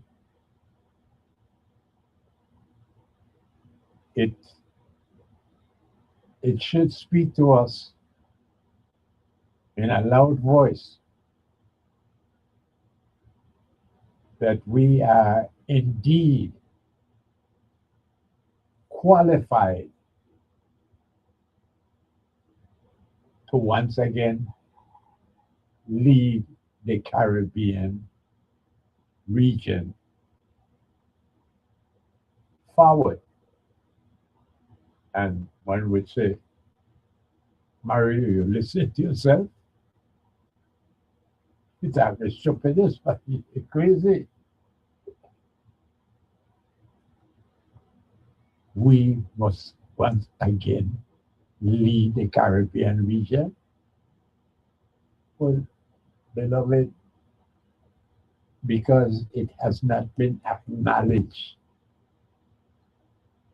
doesn't mean it didn't happen. I mean, it doesn't require the world, or for that matter, the Caribbean region. It doesn't require for the Caribbean to acknowledge that it was St. Croix that produced the first legal labor union. Beloved, that historical fact doesn't depend on the Caribbean acknowledging it, because as we stand right now, the entire Caribbean and only two territories are American: Puerto Rico and the Virgin Islands of the United States. All the rest of the Caribbean, most of it was British, French, Dutch, from St. Martin to Aruba, the ABC Islands, beloved. The point is that the entire Caribbean was in fact colonized by, well, these nations. And that stands today. The only sovereign republic in the Caribbean is Cuba and Barbados. That's it.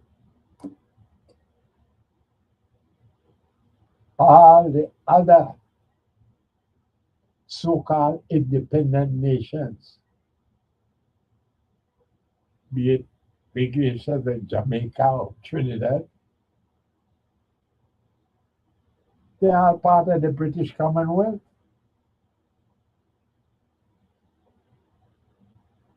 They are still under the Commonwealth leadership of King Charles III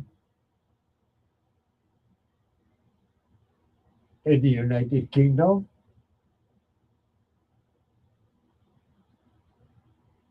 So that, beloved, colonialism didn't go anywhere. It's still right here.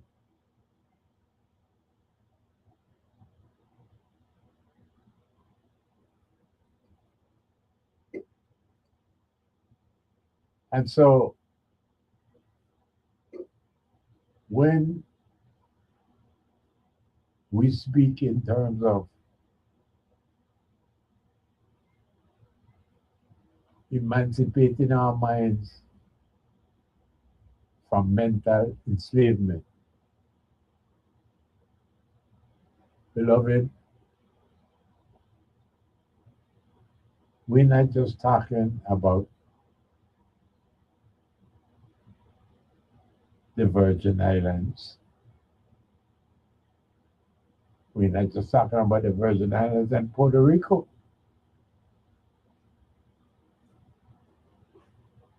Because we are the unincorporated territories of the United States.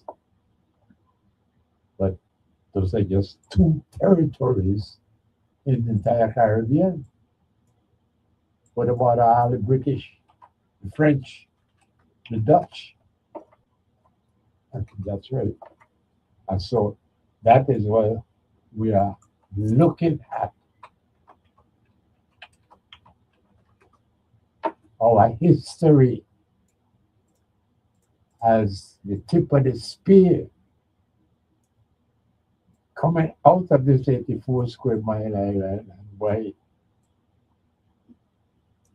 should we continue? But it all rests on the misleadership of our elected leaders. The same ones that are good for them, misleaders with a way. And this is, well, a situation that is going to be impacted in a very severely negative manner in short order.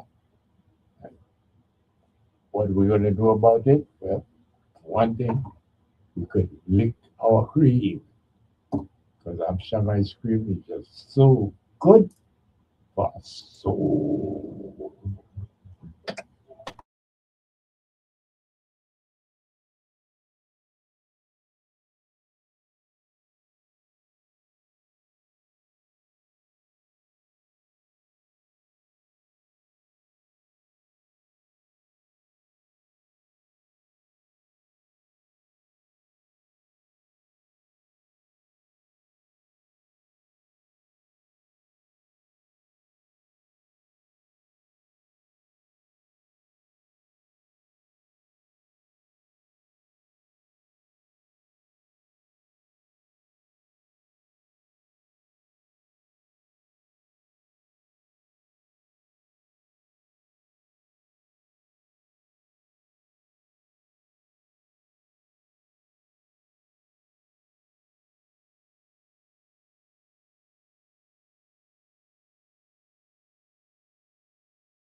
We're back. Beloved, I want to give you what is, well, my frame of mind, the simplest example of us continuing to be the tip of the spear as we struggle for our mental emancipation.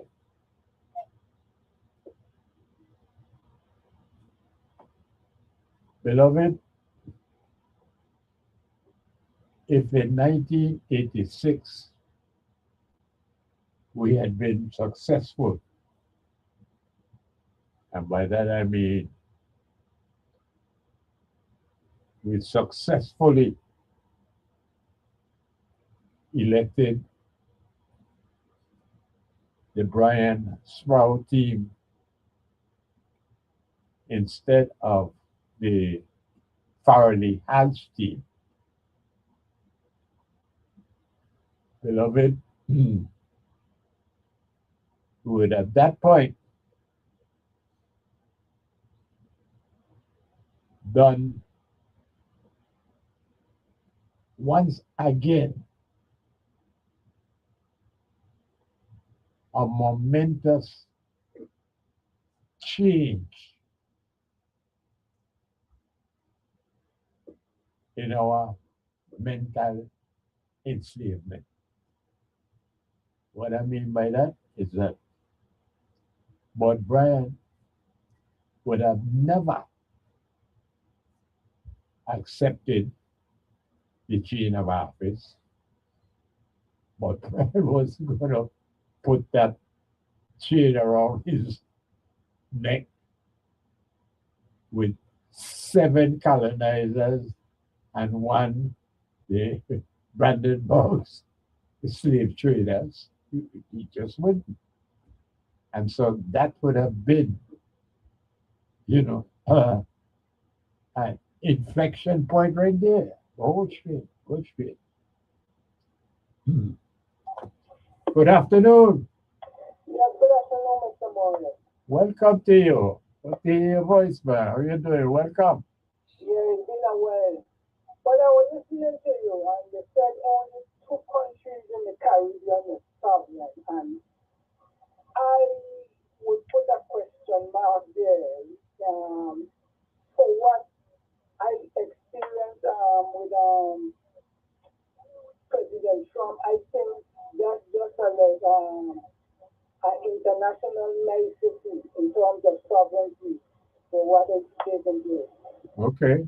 Well, I thought you were going to mention bring Haiti into the situation, but go ahead. But I see where you headed. But Okay. well, uh, And give, I'm I am listening. Go ahead. I am I am behind because I thought like I supportly believe and support the United Nations and the community of nations and the respect of land rather than in the might of force. I thought man cannot evolve to that level of civilization and culture. But the experience with President Trump showed me differently. But let me ask you, you said, so what about those countries in South America and Central America that kisses the Caribbean? Would you not include them in the Caribbean, like Honduras, Well, I Venezuela? again, but again, it's not just me. I think that you know, when I reference it by name like that, like the Caribbean, uh, it is how we have you know used a vocabulary to describe our geopolitical situation from North America to Central America to Latin America and to the Caribbean. And I mean, and that's the way it has been described, uh, so that well, when we communicate about this year, this is what we're talking about. And so when I say like Barbados and Cuba are the only sovereign in the Caribbean region. That's what I'm just talking about, the Caribbean region, as opposed to, Central America or Latin America. When I say that, what you consider would be in your understanding of geography, would it be within the Caribbean, within the Caribbean, and or would you say Central, just basically Latin or Central America, not Central, Latin and South America? Yeah, Latin or South America in terms of what is my understanding from, my, I could go back to just, my grade school education, uh, right and forward. This is how it has been described as the Western Hemisphere being, Canada and United States of America. That is supposed to be North America.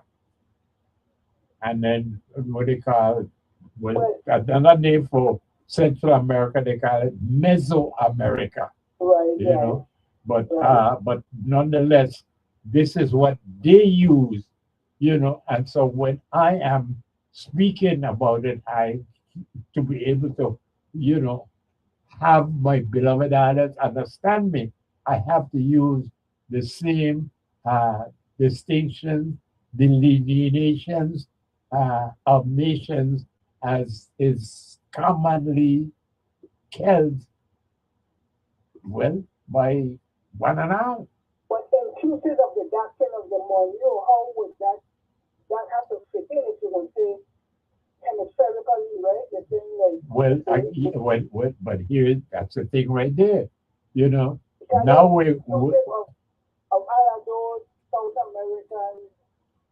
So if you're using the Monroe concept, that will be inclusive of all of Central and South America and yes, also the Caribbean. yes, and it takes me back to the words that you use, as you were talking about, your embrace of international order of things And stationed out in the United Nations. we have to make the more because that But the but here this why I'm referencing it now here, uh, and I'm not being critical, but just so you know that we understand what I'm talking about, and which is that your description of it, and it was very clear, but you did not include the fact that whether the United Nations stands as a metric of how we view each other is wait, just all right. I'm almost there. Why is that so? But why is that so? hold on, Mr. Mohammed. Whether the United Nations do what the United Japan. Because the United Nations Uh-huh. didn't do anything about the Trump administration invading Venezuela and kidnapping its president. And that in terms of So, principle, international principle of morality. well, it raises the question. There's the United Nations, still a body that the world respects. I don't think the powerful nation to a great and an unfortunate extent does not. I think they still operate with might and the laws of the jungle and Well, that is might, well, there you are. Might is right, and this is where so that we cannot come. that should not and cannot be the guiding or the principle that human beings operate on. No, that's for the I animal. again, and I'm giving you credit for that. I'm saying yes, but I just want to make sure that my beloved audience, you know, who I try to speak for in times like this, that they understand that, hey, what I am saying is that all of this order in the world depends on the nations of the world accepting this order. And this order has changed because the order has now might is right. And that the might of the United States of America has stated clearly for the entire world to see is that we are going to do what we want to do, when we want to do it, how we want to do it, and there's nothing you can do about it. And and sadly, I will go back to your question that your statement that the Cuba and Barbados will be the only sovereign country. That means if we should uphold the principle of might make right, not even though Barbados and Cuba is sovereign in the eyes of that principle. I agree. I agree. I agree. I mean, And that means that at any time, should the United States decide that they want to do something with Cuba, which appears like it is on the horizon, uh, or Barbados, I mean, they can do it because they proved it clearly with Venezuela. And who knows, uh, well, what they intend to do now because I think they put them on in. I was looking at something at YouTube before I went to sleep, and they're saying that that President Trump has all the forces that were aligned uh, against Venezuela now moving eastward to surround Iran. And I said, Iran, Lord, I Iran, really just want to I know. But this is what I saw this for them on it. yeah. Before that fact, this is when I was going I to sleep this morning. the little reading that I did, that's why they have strived for the balance of power that one nation should not be so dominant that it will create a situation like what we have in the world today, whereas our nation basically trembling. And But this is what the United States, under Trump is insisting, yeah, you know, uh, the hegemony, you know, must be maintained. And that since the fall of the Soviet Union, there's only supposed to be one superpower running things, and that and superpower is supposed to be United States it, of America. it's hard me to say this. I I believe in man being the image of the Almighty. Man has the ability to be rational. He can use his reason. I mean, you see, the lower animals they lack the ability to be moral, to be fair, to be just, to be those qualities that bring in justice and compassion, and the few man resorting to that part of himself that he needs to God, but he needs that part to be bridled, to be shackled, otherwise he's no better than the beast. And But this is where we at. I hear you, but this is where we at. And I but mean, and right now, uh, again, it is a question as to what is going to be the next move of the Trump administration with the United States of America. What would I mean? Because this is what we're seeming to be told indirectly by the United States, which is that, hey,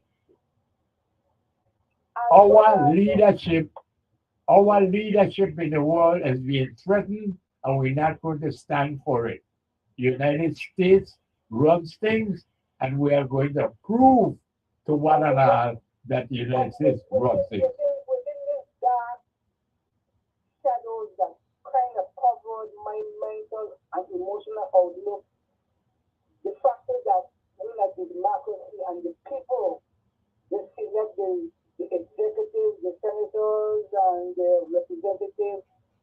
That the silver lining. I mean, we the people in the United States, because of party politics, created a situation where the one party dominates the three branches. So it basically minimizes and weakens and diminishes the true check and balance of the nation. But it's like within the people, and I within the people, I believe that spark of divine, like I believe in what the philosopher William said that man in his body is an animal, but in his intellect and reason is godlike, and to all is to be human and to forgive is divine. I believe in those. There's a thread of reality and truth that basically is woven in these statements. So that's my hope that we had a reaction to some election there, I think in Texas, where there's a glimmer of Democrats, them might take back certain situations that give them a chance within pass a possibility within the two houses. So that his action basically creating a backlash that basically that the people that determine to the most extent the politicians and the presidents and so forth like that will walk into that reality and bring some um, decency and some sense of justice and Well, let me just say, your aspirations are laudable. And I mean, and it would be difficult for anybody, to discredit you for them. I mean, yes, they're laudable.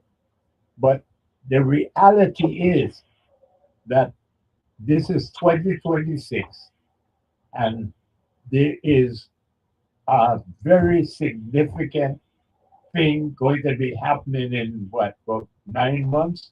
I know November. your conversation with Mr. Grant, but and you talk about bonds and finances, but I believe within Trump madness, where he want manufacturing to come back to the United States, where you say inflation for to go to 10, about 10%, I think if the market creates those situations, it could said that, I mean, things could happen where it could have a star cushion or things could happen. I believe in that. I don't, I But you got to accept the reality that in November, the what they call the midterm elections, you know, this is momentous because the Trump administration cannot afford to lose the power of the first branch of government, which is the Senate and the House. Mhm. And right now, it appears to me that this here is where his vision is focused and how he can make sure that the midterm election does not castrate his power. Well, that's what he said. He said they should take, they're going to impeach him again. So he kind of foreseeing certain things that are looming on the horizon in the midterm election. So it seems it appears dark. I mean, there's a dark shadow that is cast upon the world, not just America, the world, because this man, I don't know, mad ambition or whatever. But, if the world survived by Hitler and Mussolini, I think the world will survive too, Donald Trump. But I won't get up and somebody this time. But just remember, you said we'll survive it. But again, the thing is, what it will take to survive it. That's the question. Yes, yeah, like you said, it survived Mussolini and Hitler and all this kind of thing. But I mean, how many million lives were lost? That's so I dropped that in your lap and I says, yes, we are liable to. Wait, I never go down. Like within Mr. Trump mad ambition and other consuming ambition and agent that driving me and that kind of eccentric and erratic behavior, I think aim only to that kind of thing that darken and in Gulf War, the in Gulf War two. I don't think it, I hope and I pray don't lead to that. I don't think it will lead to that. I mean more like economic probably Well, comfort and stuff like that. just remember that a few months ago, I don't think you would have thought that that the Trump administration would have invaded Venezuela and kidnapped its leaders the way it did. But it No, happened. no, I had believed in that because we had experienced something with Noriega. But Not quite like this. Not quite like this. no, with the Armada that he marched in the Caribbean, we never seen something like that. But in terms of like removing a sovereign head of state, that's something what is within American playbook. I but anyway, like I said, like probably people do want to get out, so I don't listen on. It's at the top of the hour. We're going to take our break, but we thank you, thank you, thank you. Very informative. Thank you. Already. Very. Lick your cream, beloved, because Armstrong ice cream is just so good for your soul.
Back, beloved. So let us go to the door because somebody is knocking on the door here. Good afternoon. Welcome. Hello? Welcome to you. Hello. Hey, we got a terrible connection here. Yeah, you hear me now? Yes. We hear you know. Yes, now I get the voice in me. Yes, welcome back. Yes, Mario. I want to first start by asking you a question. Sure. Is the President of the United States the sole decision maker as to what the United States does? No. Again, according to the Constitution, you know, it is supposed to be a government of three co-equal branches. And this is what we talk about, or try to talk about all the time, checks and balances and accountability. But what has happened here now is that the first branch uh, is dominated by the Republican Party. The second branch is also dominated by the Republican Party. And the third branch uh, is also dominated by the Republican Party.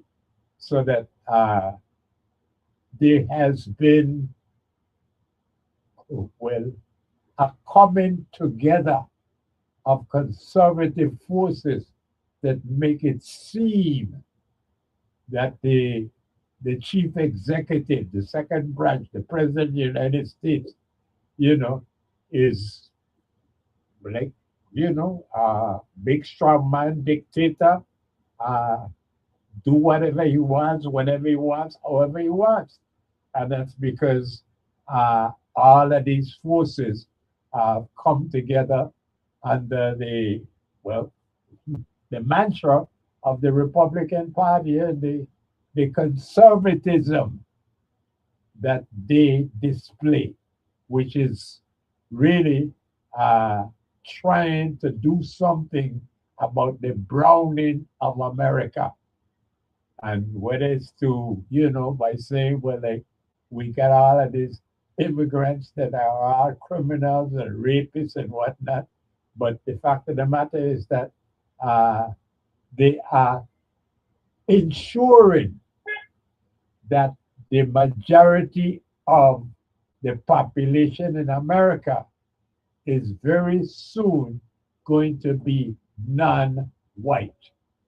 And that is something that, this Republican way of life is, can't tolerate. And they have to do something about that. I read just a few days ago something that they said that the president did when he was over in Davos, Switzerland, talking about the fact that you could not really recognize Europe anymore because so much immigration, that you wouldn't think that Europe was a white place anymore because they have allowed so many immigrants to take over the place. So Mario, yes, I listen. am I right to say that this the majority of individuals now in these three branches of government are Anglo-Saxon males? No, you're absolutely correct. Yes. Okay, so now my point is that has the Anglo-Saxon male changed its position over the years concerning other individuals, other race of people, on earth? Have the Anglo-Saxon male changed the understanding or opinion or their behavior towards other individuals on earth recently? Or the way I see it, and in my vocabulary, I just simply say no, that white men think that they have been and remain and should remain the superior race and should run the world. White men. Right. So now I'm saying this, right? Yeah. That we need to understand as melanated people on the face of the earth that we are not, or we should not be waiting for the Anglo-Saxon male to become civilized, so to speak, because I can see that they would never become civilized as far as their understanding of other individuals or other races. Our concern should be as melanated people to do what we have to do for our survival, regardless of where we are. We are here in these portions of the United States, and we need to do what is necessary for our survival here in the portions of the United States, and wherever else we are on earth. We cannot wait for the Anglo-Saxon male to become civilized, for them to do better as far as other races are concerned, because that will never happen. It has not happened, and it will never happen in my understanding, in my view of things that I have seen. I don't think that will ever happen. But that's what we're dealing with now, and under the administration of Donald Trump, it has become very obvious that And it's not Donald Trump is the mandate that the United States is following. Donald Trump is a spokesperson for the mandate that they're following. well, this is what I'm saying. That's what I'm saying. His administration, so it's right.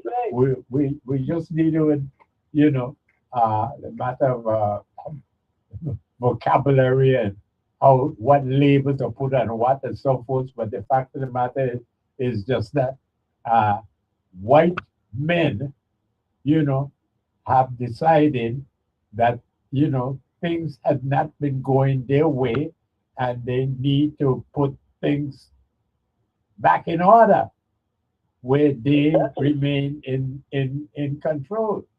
And that's like the earlier caller had to talk about like the Monroe Doctrine and so forth. Like that's our part of it is like the Western Hemisphere from North America, the tip of North America to the tip of South America is supposed to be, under the influence of none other than the United States of America. This is supposed to be their hemisphere. And no other nation, is supposed to challenge their leadership in this hemisphere. And throughout the world, it would clearly be seen that again, as a policeman, that the United States is obligated to make sure that people live their lives the way the United States of America thinks they should lead their life. They are in charge. And Mario, that has been the mandate for a long time, and that will remain the mandate for, until after we have gone from here, you and I, right? And we need not to think that the Anglo-Saxon male, right, is not going to be trying to protect his space. As far as racism, white supremacy is concerned, we need to understand our ancestors. Many of our ancestors have talked about this in the past, and a lot of us are simply overlooking it and not understanding what they meant. Right. Nearly full have talked about this. I've heard you discuss this on the radio umpteens of times, right? And we still seem like we are blind to the reality of the fact that this is not going to change. It's what we're going to do to protect our space. Precisely. That's what we need to be concerned about. Precisely, yes. Yes, and what we're going to do to educate our individuals, our people, our children, right? To understand where their position should be to defend their land, which is this Virgin Island. Yeah. Yes, and that's what we need to be concentrating on the issues whereby that we live. That we need to understand that we to be focusing and protecting ourselves based on inside all cultivation, as you're saying, every week. Yeah. It used to be twice a week. You know, I don't know why we can't come to that realization. I don't know why the leadership that we keep electing. Well, I know. I shouldn't say I quite don't know. Yeah, but that's the issue right there. That is the issue right there. Is that again they have successfully kept us sufficiently ignorant to not realize that we have the power to make the change on election day. Yes, we do. But again, it continues to escape us because, you know, every election day, you know, we somehow allow for the material things to lead the way. And by that, I mean the material things like, you know, what is called now the Supplemental Nutrition Assistance Program, SNAP. Mm-hmm. All right. The cable TV. These are things that have been ingrained into the consciousness of our people that they have to have. And anything else is, well, an aspiration, and anything else is a dream that, or as we just said, an illusion that it never be attained. I see. The reality is that it seems like most of us have become comfortable slaves.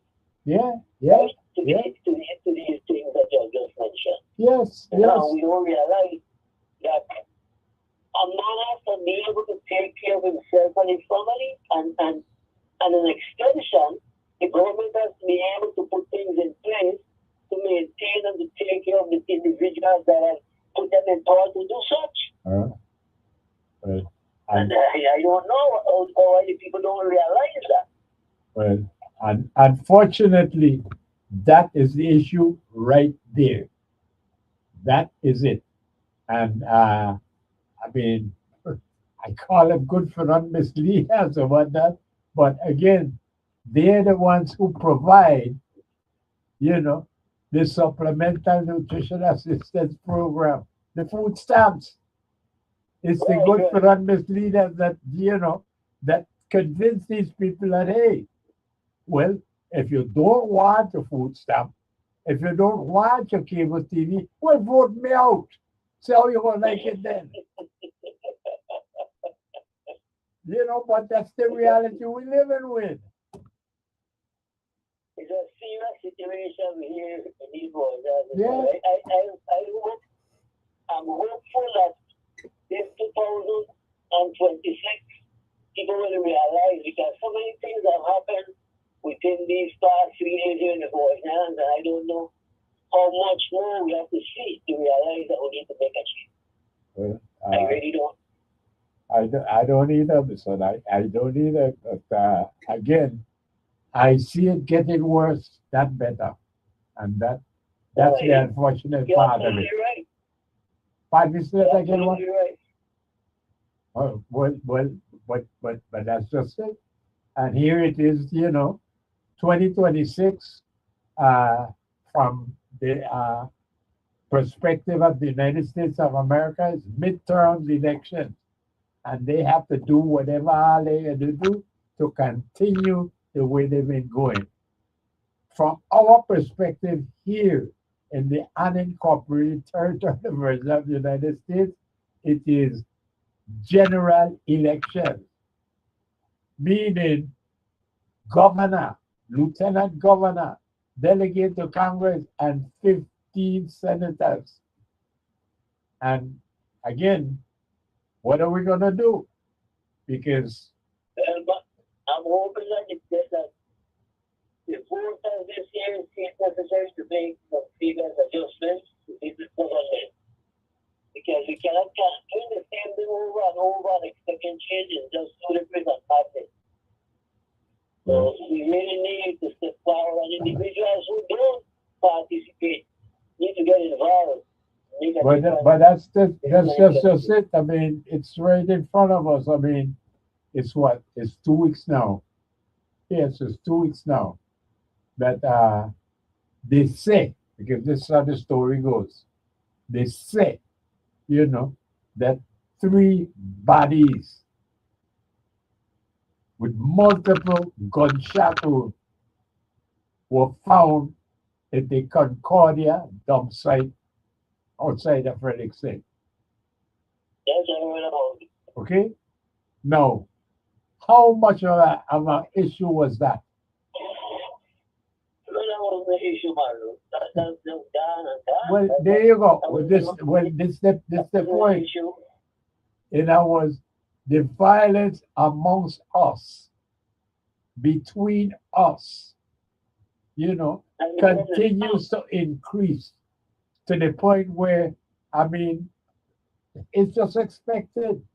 Okay, so yes, it's the norm. It has become the norm today. there you go. So you find 3 bodies, you say, yeah, man, 3 bodies up there, And here's the thing that's on the street in Ferguson. I don't know if you've been hearing this, but it's like, again, that dump site is surrounded by homes. Yes, There's no way that you could have had that amount of gunfire and nobody hear it. And yet, everybody says, there ain't no gunfire that Sunday night. There ain't no gunshot Sunday night. Wow. So what does that say? And again, there's no investigation. But clearly, those 3 bodies were destroyed somewhere else and then transported and dumped there. And again, no big thing. Mario, that has become the usual hearing about. Yeah? Thank you. And that is Elected why individuals, all right. And that is why it's so frightening that it's getting worse. And that you mean to tell me that the changes that might happen in November might be for the worse and not for the better?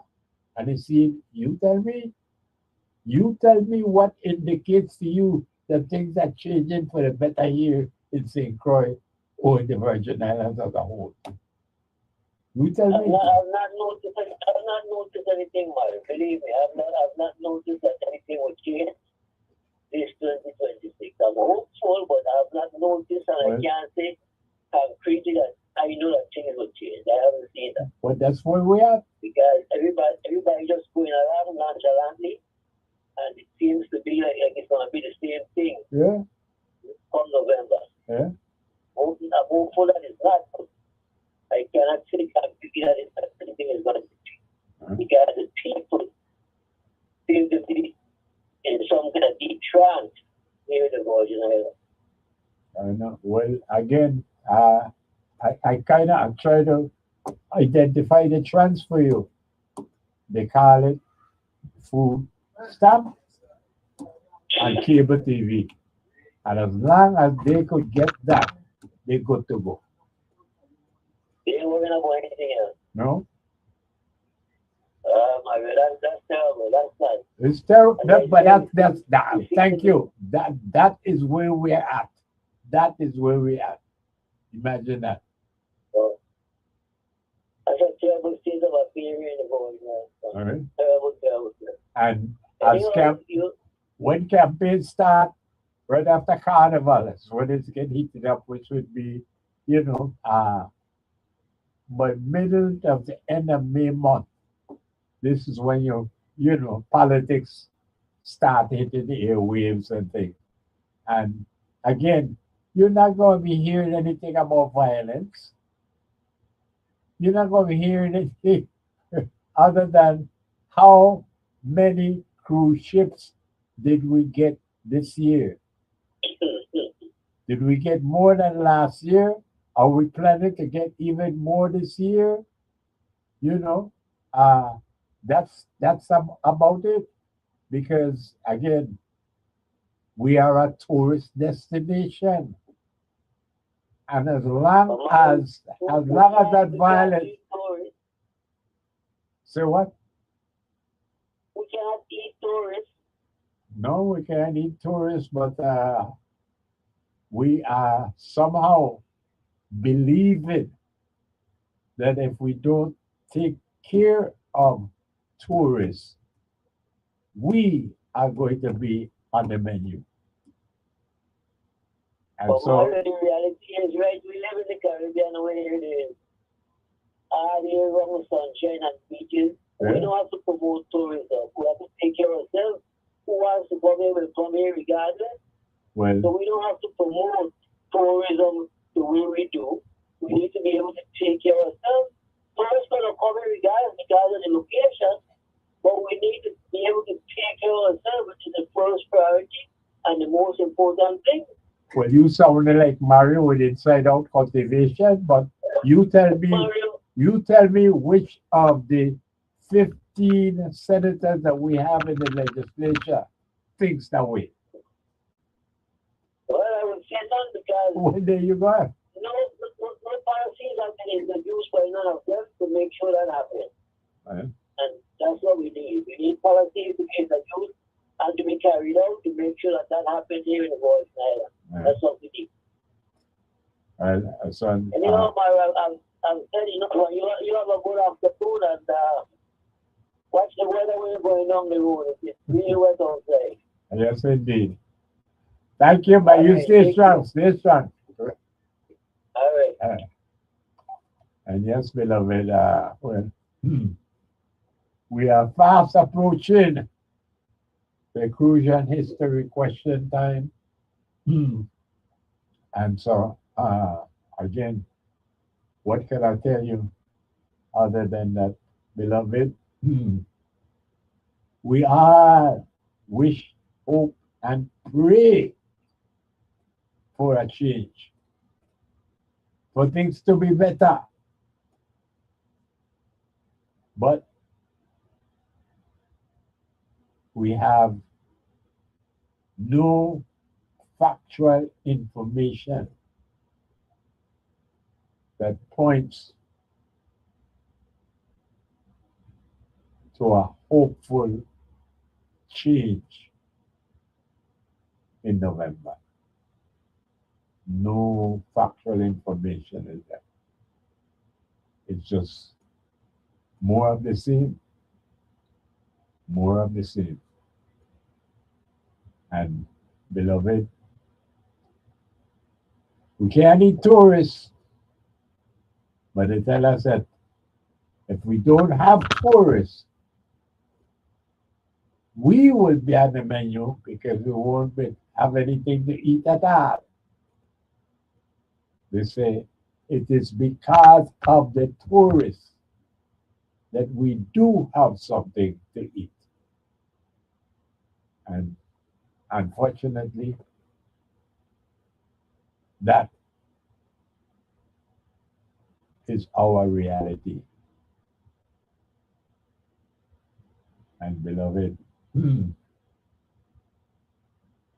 I don't know of any change in the good for nothing misleadership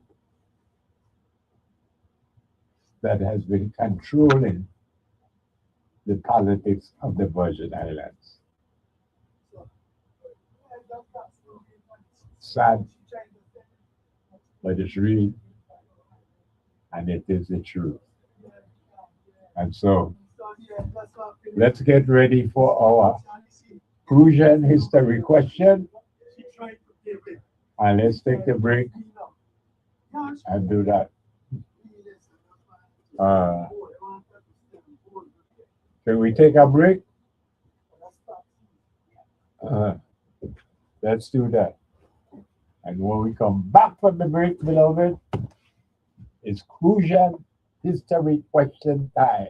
So lick your cream. The Ramsang ice cream is just so good for your soul.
Back, beloved.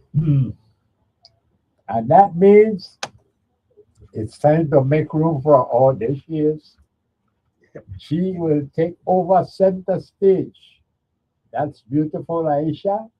And she is prepared to compliment you for the correct answer to this crucial history question.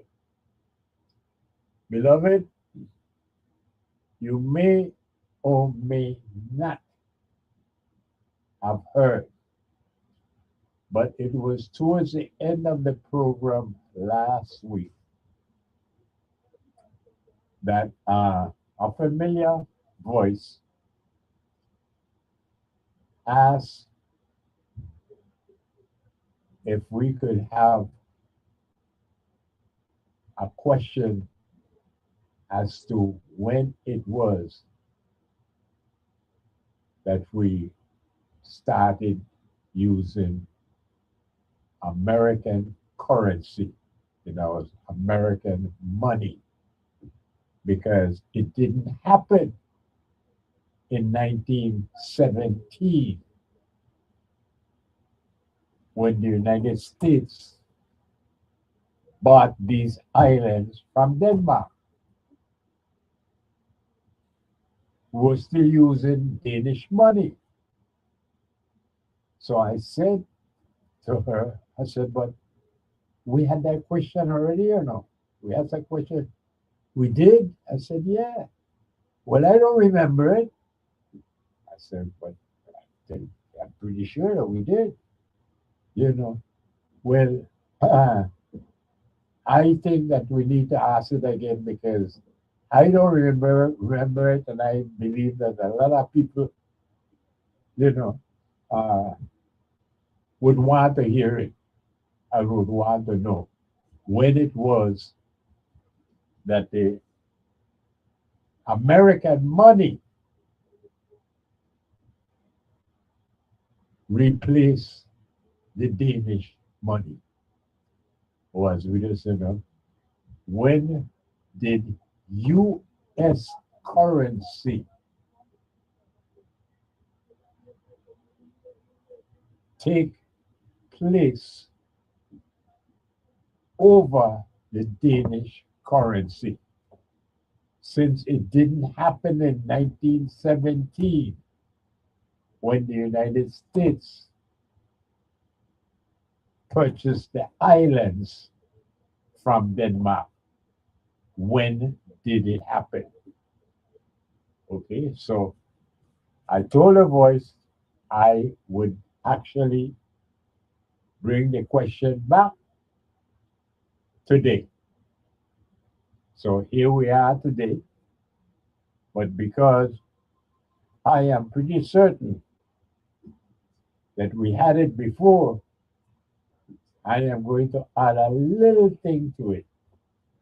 So instead of just you telling me what year did US money take over from Danish money, I want you to tell me what year and what month in that year. Okay, so it's not just the year, but you need the month. You know, so like if it was today, if you say, well, it was February of 2026, I need to have the month and the year. Here we go. I run you already for that one. Beloved, what happened, man? Uh, you had the year, but you didn't have the month. Is that what happened?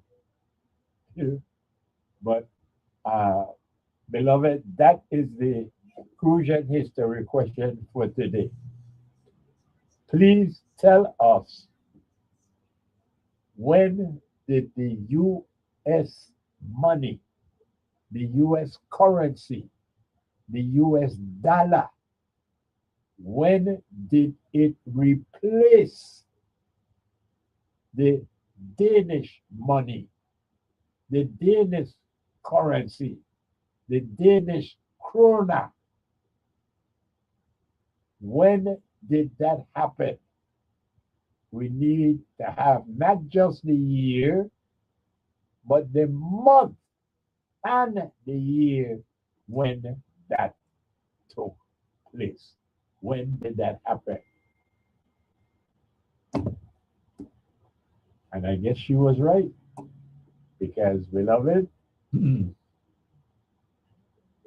it's like the phone got dead.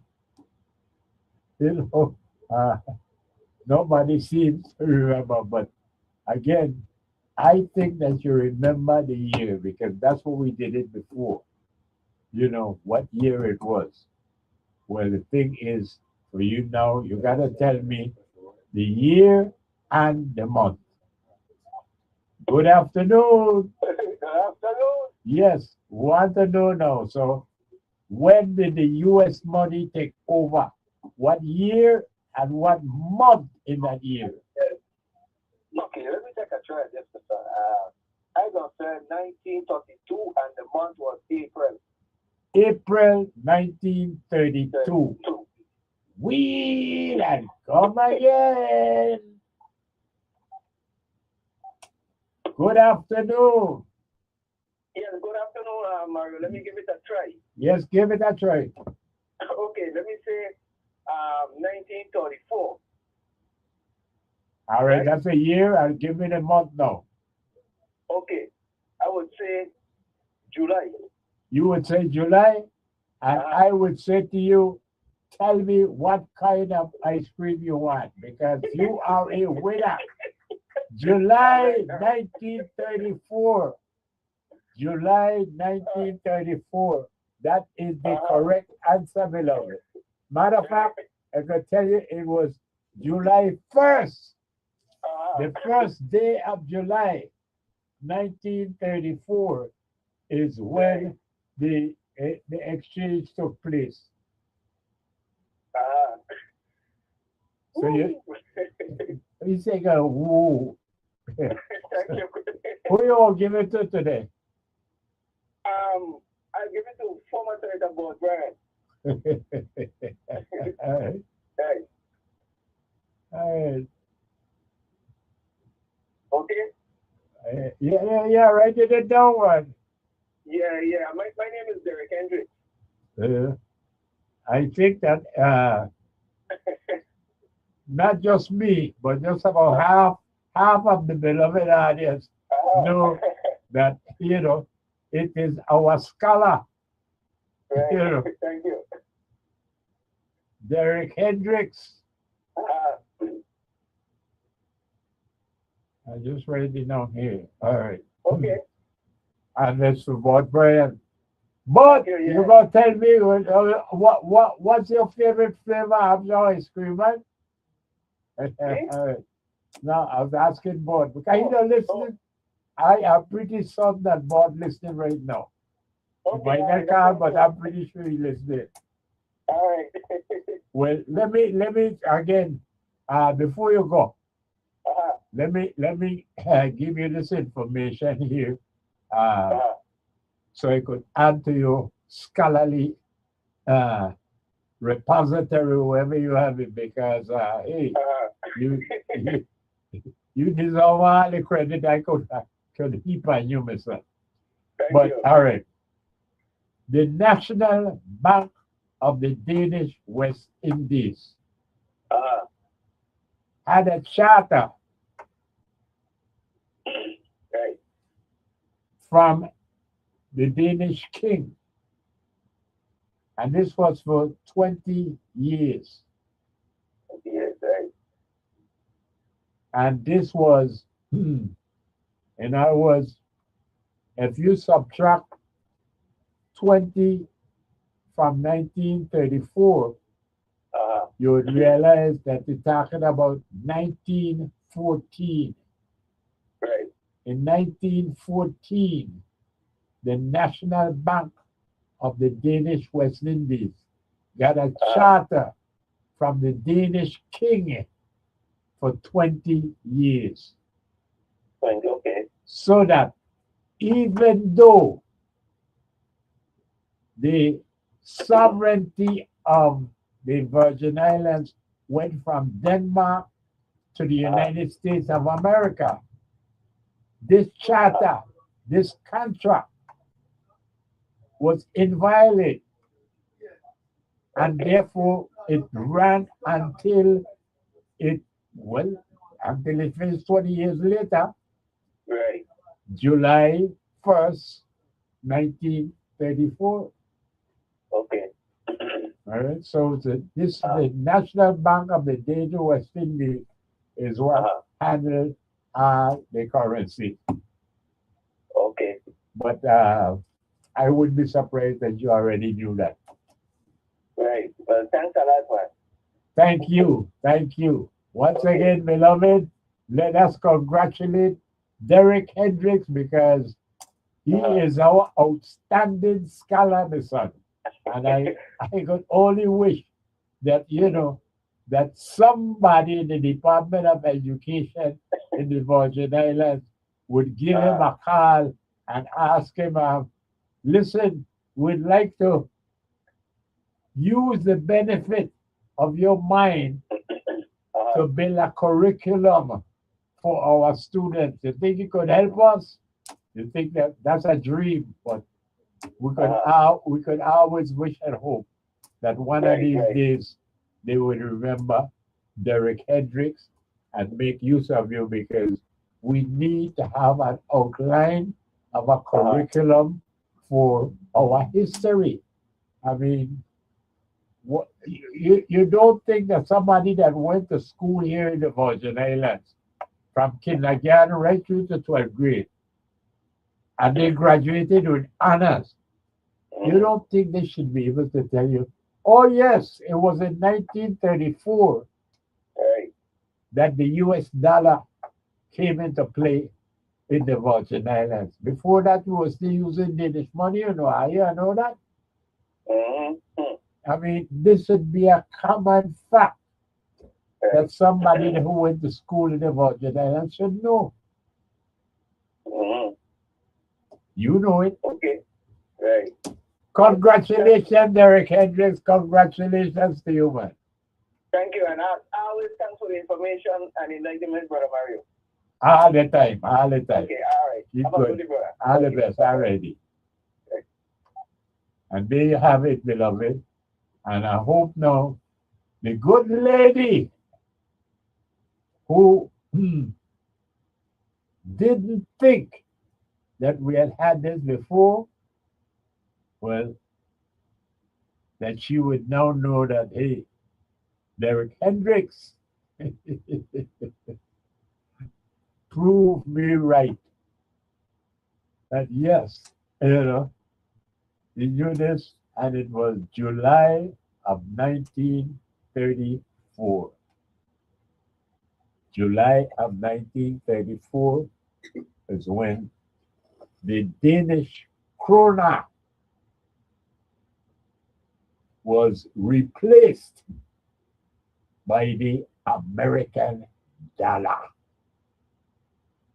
And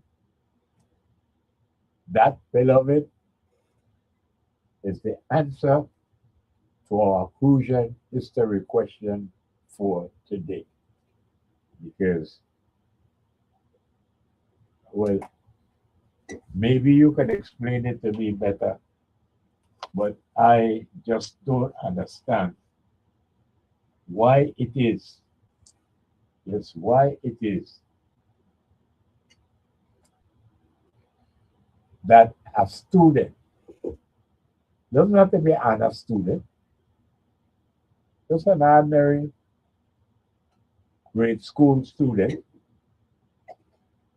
who went from kindergarten, first grade, second grade, third grade, all the way through to the 12th grade here in the Virgin Islands School. And that's whether St. Croix, St. Thomas, or St. John. Well, not St. John because you can't. You ain't got up to a grade to graduate from it in St. John. You got from the St. Thomas, Eudora Ken High School to get to so your secondary education if you're in St. John, which in itself is problematic. But anyhow, the point being that, beloved, up until now, it don't matter how brilliant a student you could be in the Virgin Islands. You just will not know the rich history that is embedded in this unincorporated territory of the Virgin Islands of the United States. And it's just shameful. And despite it all, no one in the Department of Education, and that goes with from the commissioner, from the commissioner on down to the custodians. Beloved, why is it that we are so fixated on having our students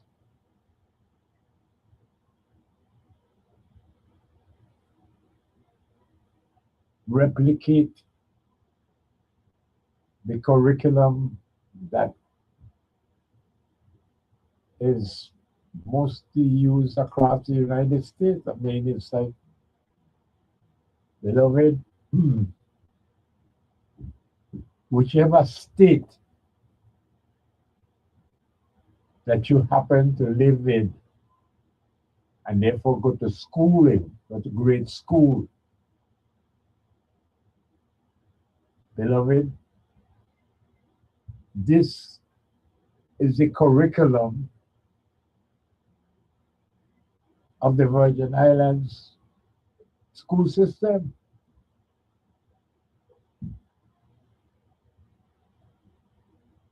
The only change is that instead of the history of whatever state the curriculum might have come from, because we give the general curriculum with everything from Christopher Columbus to George Washington and Abraham Lincoln. But we don't get any General Bodo, Admiral Martin King, Queen Mary, Queen Brefu. We don't get any of that. And it's, again, shameful, tragic, really, that here in the year 2026, we refuse to teach our own children their own history. What I think I have to say, but that's where we are. That in the year 2026, we are still battling in court to get the Virgin Islands history and basic Caribbean history to become a part of the curriculum of our school system. What a shame, man. What a shame. And that's why before we came to the crucial history question, we're talking about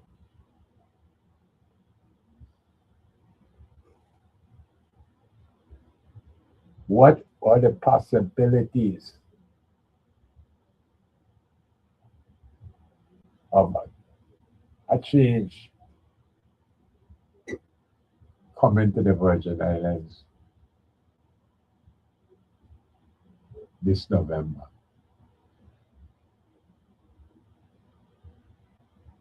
I have heard some names I'm supposed to be throwing a hat in the ring, so to speak, to campaign to become the next governor of the Virgin Islands. And peculiarly, or maybe not so peculiarly,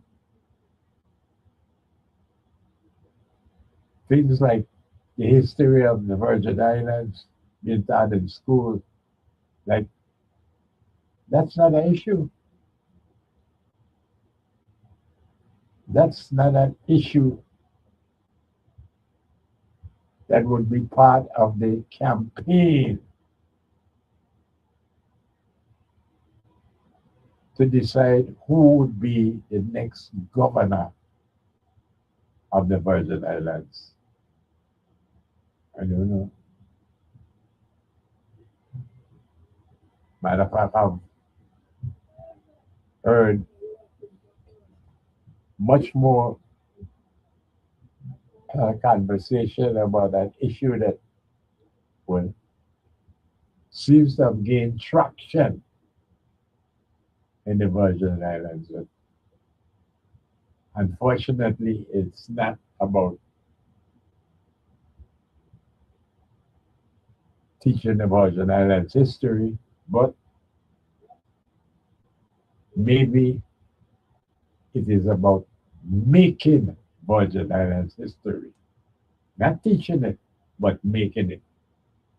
Why? Because this is what I hear. Because, beloved, there is an issue as to who would be the first female governor of the Virgin Islands. That's right. Who would be the first female governor of the Virgin Islands? But that's our situation, beloved. Teaching Virgin Islands history in schools, not an issue.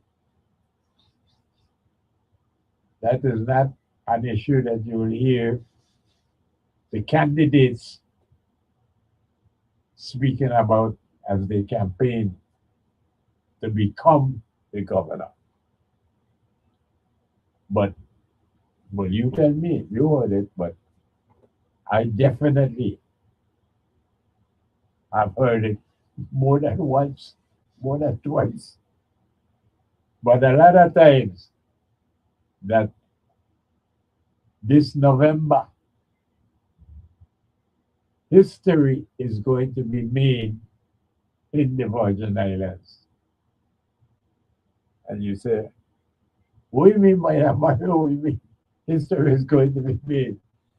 Well, if you listen carefully, that is what is being spoken of across the Virgin Islands.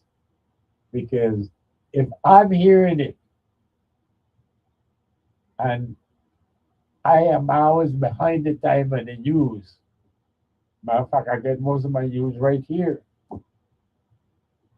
from this platform because I ain't got no TV, I ain't got no phone, I ain't got no internet, all of these kind of things here, all the social media, TikTok and Facebook and Instagram and all of that. I ain't got them. But yet, beloved, I can tell you that people are saying that history is going to be made this November because we are going to get our first female governor in the Virgin Islands. What a thing, eh? The first female governor. And it's been spoken of as if that's a sure thing, that somehow or the other, this is the year when we are going to choose a female to go into government house. I don't know where that come from, but nonetheless, there it is. Many, many, many times it has been said that history will be made because a female, a woman is going into government house. What I think. We shall see. We shall see. Because, well, at least the last two times, uh, no, in the last two times, because Biden was there. But this last time they had Kamala, who was, well, trying to become the first female president of the United States. And before that, there was Hillary. All right. I don't know, but where it comes from, Lord only knows, beloved, but because I certainly don't know. Other than that, it has been spoken of and talked about in such a way as if it's for sure that a female will be elected. Maybe you know better than I do because I certainly don't know. But I am sure that there are going to be men running for governor as always.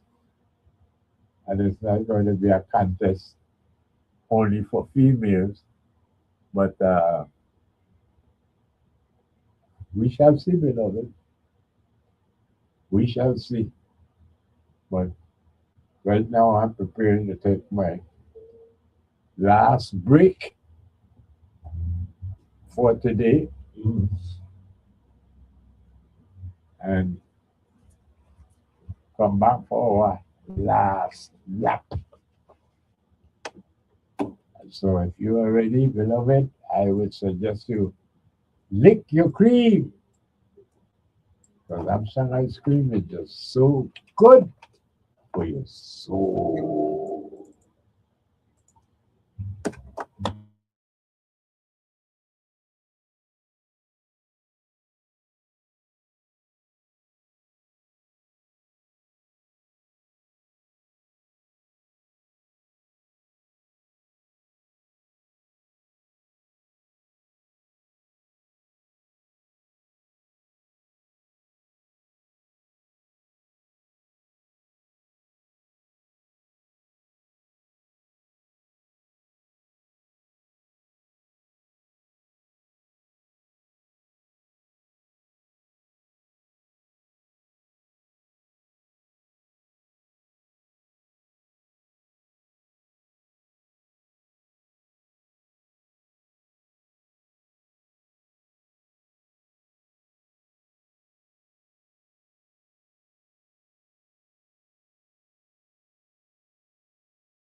We're back, beloved. And yes, your timepiece is telling the right time. This is last lap. And so if you have a last lick, we have a last lap for you.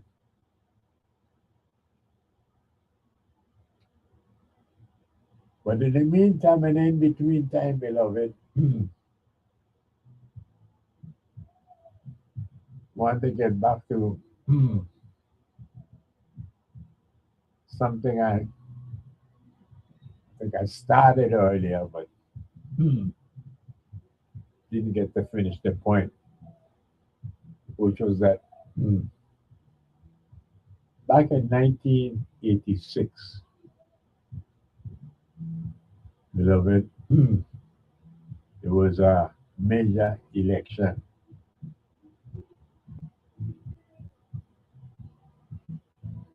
And there was a runoff election between the team of Brian Sproul and Farley Hatch. Brian Sproul for the Independent Citizens Movement, Farley Hatch for the Democratic Party.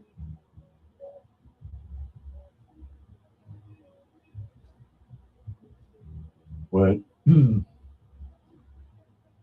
needless to say, as we all know,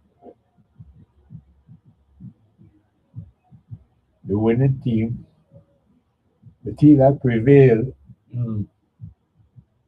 was the Farley Hatch team.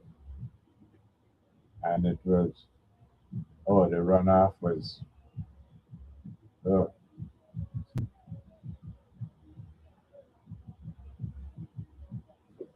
runoff was distinguished by what they call, how was it, BizPac. That was a political action committee formed by these businesses in the Virgin Islands that wanted to ensure that Bert Bryan did not become a governor of the Virgin Islands. And so they massively supported the candidacy of Alexander Farley. The Farley Hatch team was relieved.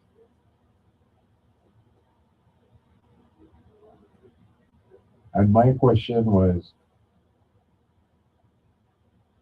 if the Brian Sproul team had won, would Bud Bryan have worn the chain of office around his neck? And I emphatically state that nothing tago so. In no way in the world you will get Bud Bryan put that emblem of colonialism and mental enslavement around his neck. It just would not have happened. And that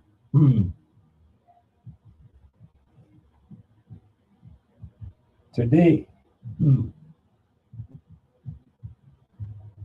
some 40 years later,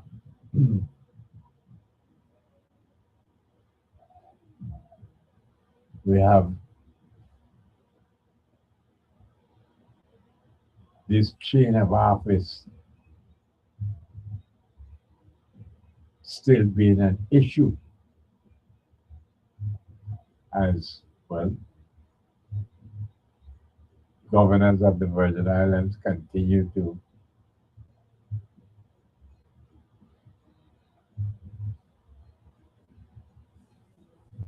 embrace the chain of office, and whenever there's a ceremonial affair like the recently last State of the Territory address by Governor Albert Bryan Jr. But hey, yes, he proudly wore the chain of office around his neck. And again, you would like to hear from these individuals, these governors, really, leaders of the territory. You know, I mean, why do you continue to wear such a blatant symbol of inferiority and colonialism and enslavement? I mean, why? But you don't ever get the opportunity to speak to governors and might have a conversation about this. But who knows? You got some callers now, and maybe the governor is on the line. What do you think? Good afternoon. Yeah, Mario. Yes, man. Welcome. Come in. Good afternoon to you. You can hear me? Yeah, man. Good afternoon and welcome to you, man. Okay. I was listening to the governor when he spoke about not wearing the chain the last time. And this is what the influence of what he said that I got. He said that when he went to Ghana, Yeah. he walked in the river of tears. You know about that? No. Well, they got a river in Ghana that I see on the internet that people that go and walk, and he said that he get inspiration from the Ghanaian them not to wear that chain. That's what he said. Well, You understand what I'm saying? I tried to. I tried my best to answer how we get that inspiration from the Ghanaian, but you get that inspiration from the Virgin Islands people. Mario, you take the words out of my mouth because I hear people in the Virgin Islands, particularly you, always saying that, Mario. Yeah. Always talking about that thing around the neck. But he said he gets the epiphany, so to speak, when he went to Ghana. What I think. Yeah, that's why he wear it this time. I heard it on Mr. Williams' program when it was Tuesday, man, something like that. Yeah, I heard him say out that he was mouth, you know what I mean? So I was saying, man, this thing been banted about right here in the Virgin Islands among people, especially you. I was talking about that thing, what are the wearing? Right. And now you have to go to Ghana to find out about that. I don't know, but that's what he said, you understand? Well, that's one of the reasons why, you know, people like the governor of the Virgin Islands, you know, don't come to a program like this. Just like when it comes to the history of the Virgin Islands, that's a reason why I would never have a commissioner of education come to my program. Okay, how much I invite them? I was busy, but the governor, but I would love to be able to have the governor in here. I respect, I don't disrespect people who come on my program. I would love to be able to have a conversation with the governor as to what does he understand this chain of office to be. Okay, so they said they got in and wake you up to it. Well, before that, okay, well, okay, fine. Well, Mr. Governor, before that, what did you think this chain of office was? Because, I guess the artists are pretty necklace. well, here's the thing. One of the things that I was trying to point out is that we, up to now, have had 7 colonizers. United States of America is number 7. When you look at the chain of office, they have 8 colonizers, not 7, 8. Yeah, it is symbols for colonization. Right?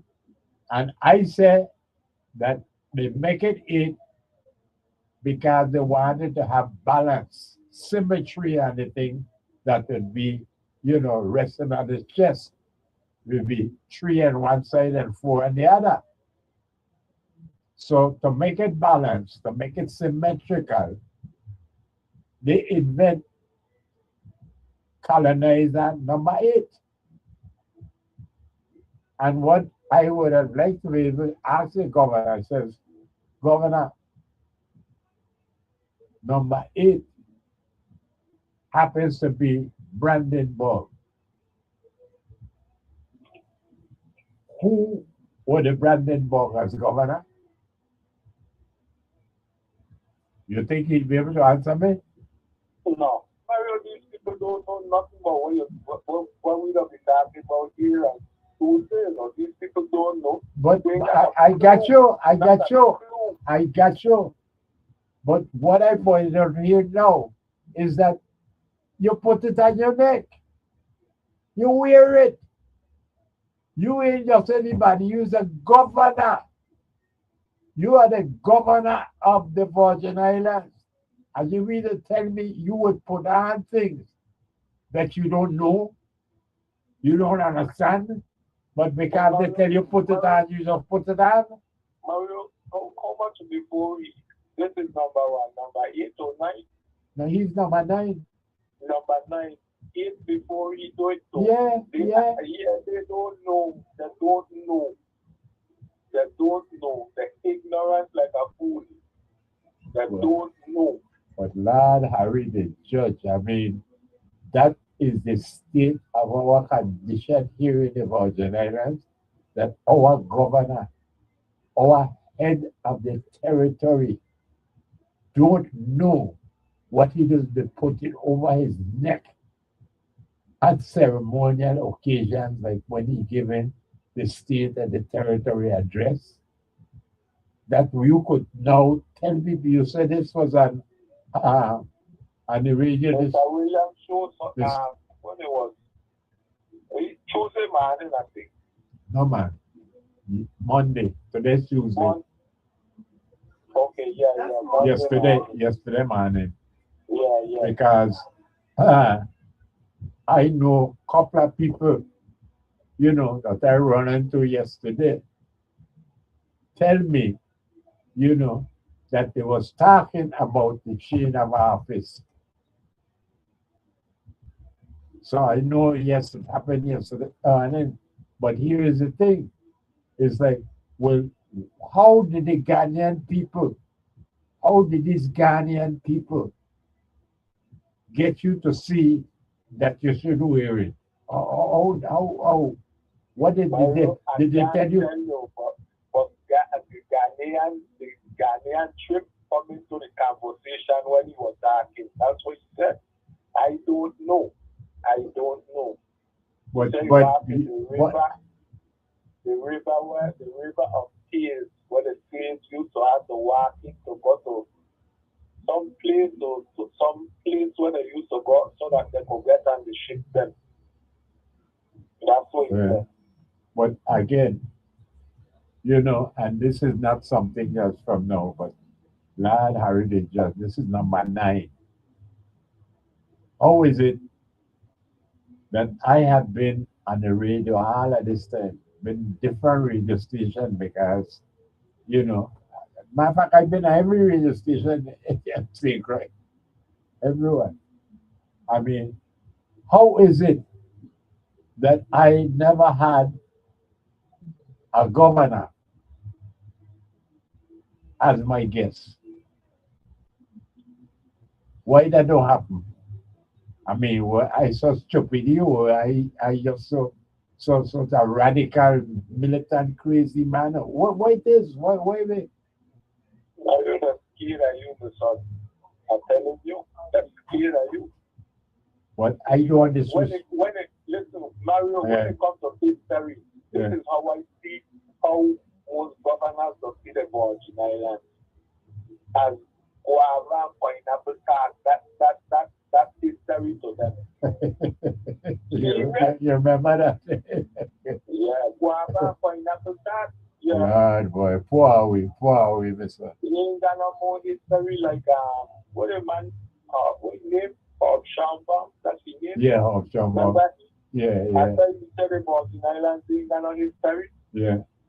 Yeah, I hear you with the old mouth about the island. Well, he said that, but listen, Judge William Brady. Yeah. He was the first one that got the case with his Virgin Islands history back in 2013. What he said is that you get the shortest month of the year for Black history, and that we, Virgin Islanders, don't have enough history for Black History Month. But at least he said we ain't got enough for Shamba, so we ain't got none at all. That's the thing about it. I guess. Nah, poor we this one. Area, they ain't got none at all. And listen, and a lot of people that tend to believe these people because they don't know Mario. They don't know a lot of things that I learn here on Tuesday, and when you use Sobian every day. Yeah. I never know these things. Me as a big man, me never know these things. But how are you supposed to know if they don't teach us? That's my point. That's my point. They got us as if we're a bunch of stupid people. But we have to come across as stupidity because they don't ever get us. I mean, lad, they don't expose us to these things. No. Much less to teach it. You know, and they got a big battle with curriculum because they said they ain't got no book to teach nothing out there. That's why it gets the influence of what they're talking about. Well, I they mean, said they ain't got no book to teach nothing out there. But no, this happened in 1983. Okay.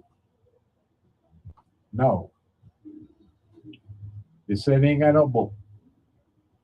But in 2012, I think it was, or 20,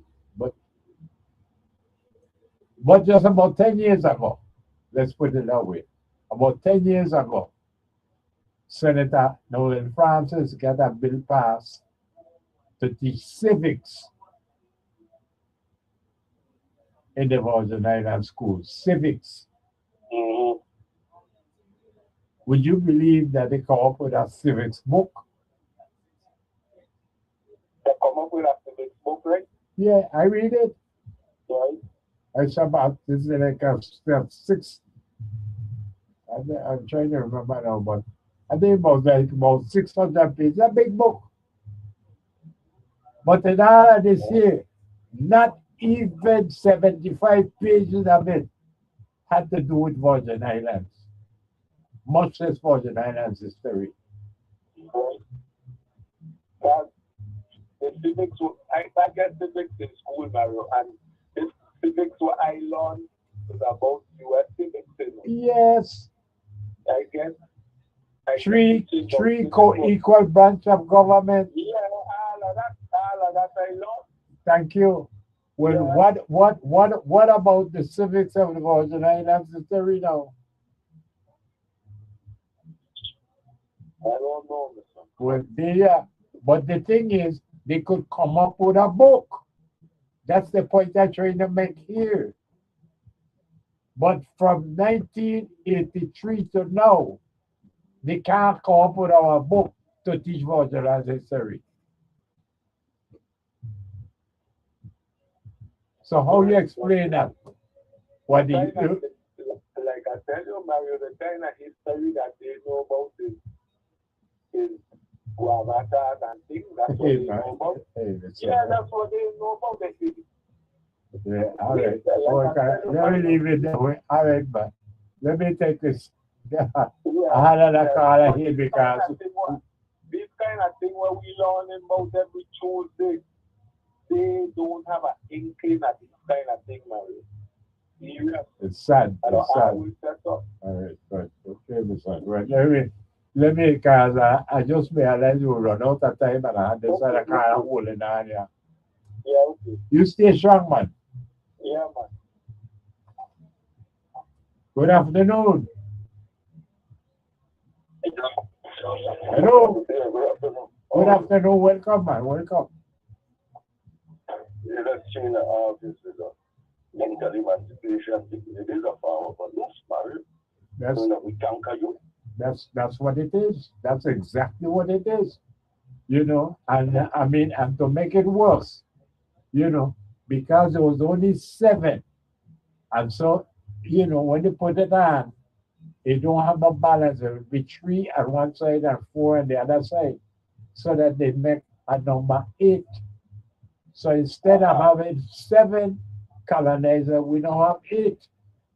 Number 8 is the Brandenburg. The Brandenburg, that was the biggest slave traders in the Virgin Islands history. They were stationed in St. Thomas. And they're responsible for the genocide in Southwest Africa, what we call today Namibia. There was a genocide in Namibia. Is the same good for nothing? Brandenburg, they did kill off 2 different tribes of people in Southwest Africa. That's today Namibia. Well, this is the number 8 that they put on his neck. The 7 leading all up to the United States, and then number 8, Brandenburg, slave traders. I want to name the guy. Thank you. Brandon, just branded chick. Yep. Brandon. Yeah, Brandenburg. But like what you said, it's no way for Byron never with them now. No. So he went into them colonial nonsense. Me, I myself, I know my family and my history. And you never could get me to hear that. The China outfit. Come on, man. But this is what we had. I imagine now, we are in the year 2026, the 24th century. You understand? And up until now, we have not yet had a secondary education and a high school for 100 years. The first high school at St. Croix was in 1935. So that we still have another decade to go to complete 100 years that we have a high school. The first high school in the Virgin Islands was in St. Thomas, 1931, which tells you that in 1926, 100 years ago, we did not even have a high school in the Virgin Islands. And they didn't want to know that history. That's why they're not giving it to you, teach it to you. They're hiding it. So I've learned, Mario, some sort of school called secret. They're not secret. They just organize well in a club. And the local code leaves you in all over. It's just a Masonic thing. All those local codes is just Masonic, running and ruling those codes. Even here. Poor are we. Poor are we. You know? Yeah, I hear you. So they're really big here, Mario, and they will connect. And they go along with the club before they go along with the people. Yeah. Because I always been the people. Look at the Constitution. We, you know, it's for the people, by the people. No. It's about big corporate and who got the hammer, whether it's in the court or the White House, to lay the hammer down. Right. To pass executive order to get away from that Constitution. As if it doesn't even exist. You got it there, though. It's right there, so you could go and visit the museum. It talks about it, but the reality, let's get this money by any means necessary. In a capitalist society, and capital society rules, man. Wow. When you deal with economics. My money and I want it now. You don't care about nothing else to move forward. Who gets in the contract? Under all these corporations, LLCs, etc. The list goes on. In a public-private partnership. Right. Who's going to get the contract? You want a contract? Yeah, and then kind of behavior. I hear you. But it's not for the people, by the people. If it was the community, it would be running a lot more better. For the people, by the people. For sure. So, unfortunately, we've been running not a checks and there's no checks and balance in Washington. There's no checks and balance in the Virgin Islands. They don't want to give accountability. The United States is running the largest deficit ever. Right. From since, you know, Nixon changed it from the gold standard for, you know, to cash, you know, currency. You know, but it doesn't make a difference. They're not going to tell us the checks and balance. They don't want to run the system as a checks and balance. They want to continue running to grab and steal the money. That's why a lot more people can continue getting indicted. Look at Trump. Look, he's going after the Democrats that went after him. All those people brought out these two cases. They go back and forth. Yeah. You know, they know that money was being missing up there in Minnesota. Billions of that. They know that. But to show you something, let me show you what guy that. They know all the money that's gone, man. FBI, all the money, track and follow the money. Oh. They know where the money goes, man. Everybody, once you touch the money, they know where it's going. It's not hard to find. You know, you can go into the Justice Department records, public records, and learn certain things, like the Jeffrey Epstein case. You can go in the Justice Department and read all those things of what's going on. But you got to be a reader. You got to want it. You got to want to know what's really going on in the community. Right, right. You know, who's the players who benefit out of Epstein when he was here? Who created, you know, a title company, business, real estate, etc. Who really and truly benefit out of these things, Marcus? Right. All of it. You know, when you really truly look at it. But we're in a part now, the governor just make a movie and a documentary and all these big things. So it looks like we're going to have the first woman governor. They going to select that. That's how that thing runs, man. That's what it looks like. To know that we're not really voting. I mean, these clubs are selecting their people based on musical chairs and so forth. Man. I hear you. I hear you. I've seen it. You know, but you keep on chipping down, I can give me some Armstrong like scream. I can try something. You know? You got your head on, man. Yes, sir. Yes, sir. Come down for months. Not to enjoy some Armstrong, some fight and go. Yes, sir. The more you battle, the more you research it. But you got to want it, the more you see the light. Yeah. God, you see the thing is, God give us that consciousness to think and do react. Yeah. Not to sit down and think and go to school and be fool. And school is one thing, but college, it changed the mindset because you get out of college, you get out of school when you graduate from high school. Yeah. You know, math, you could read, you could do all these things. But when you go to college, you come in part of a different sorority up front. And all these different things to be a part of. Who are you going to choose? What club you going to be with? Who are you going to support? What club is going to fund you? What are you? Who are you with? Clubbing thing, Mario. That's because it is. But it teaches them to stop and think. And to do what they got instinct, the intuition, to make a decision and do what's right. They go against the grain. They go against themselves, Mario. I hear you. You know? But he would tell us a lie and not tell us the truth. That's the consciousness right there. So we're educated in that mindset. I got on this that note that I'm going to give you some understand ice cream. Yes, man. Don't take. One love. Be blessed. Stay sharp, man. Stay sharp. Appreciate you. Yes. Beloved.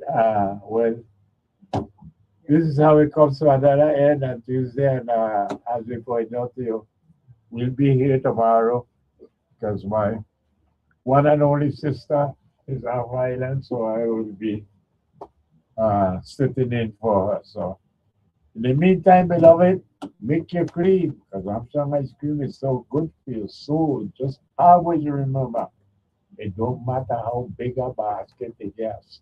One, we could fill up that basket just as long as we do it to get down.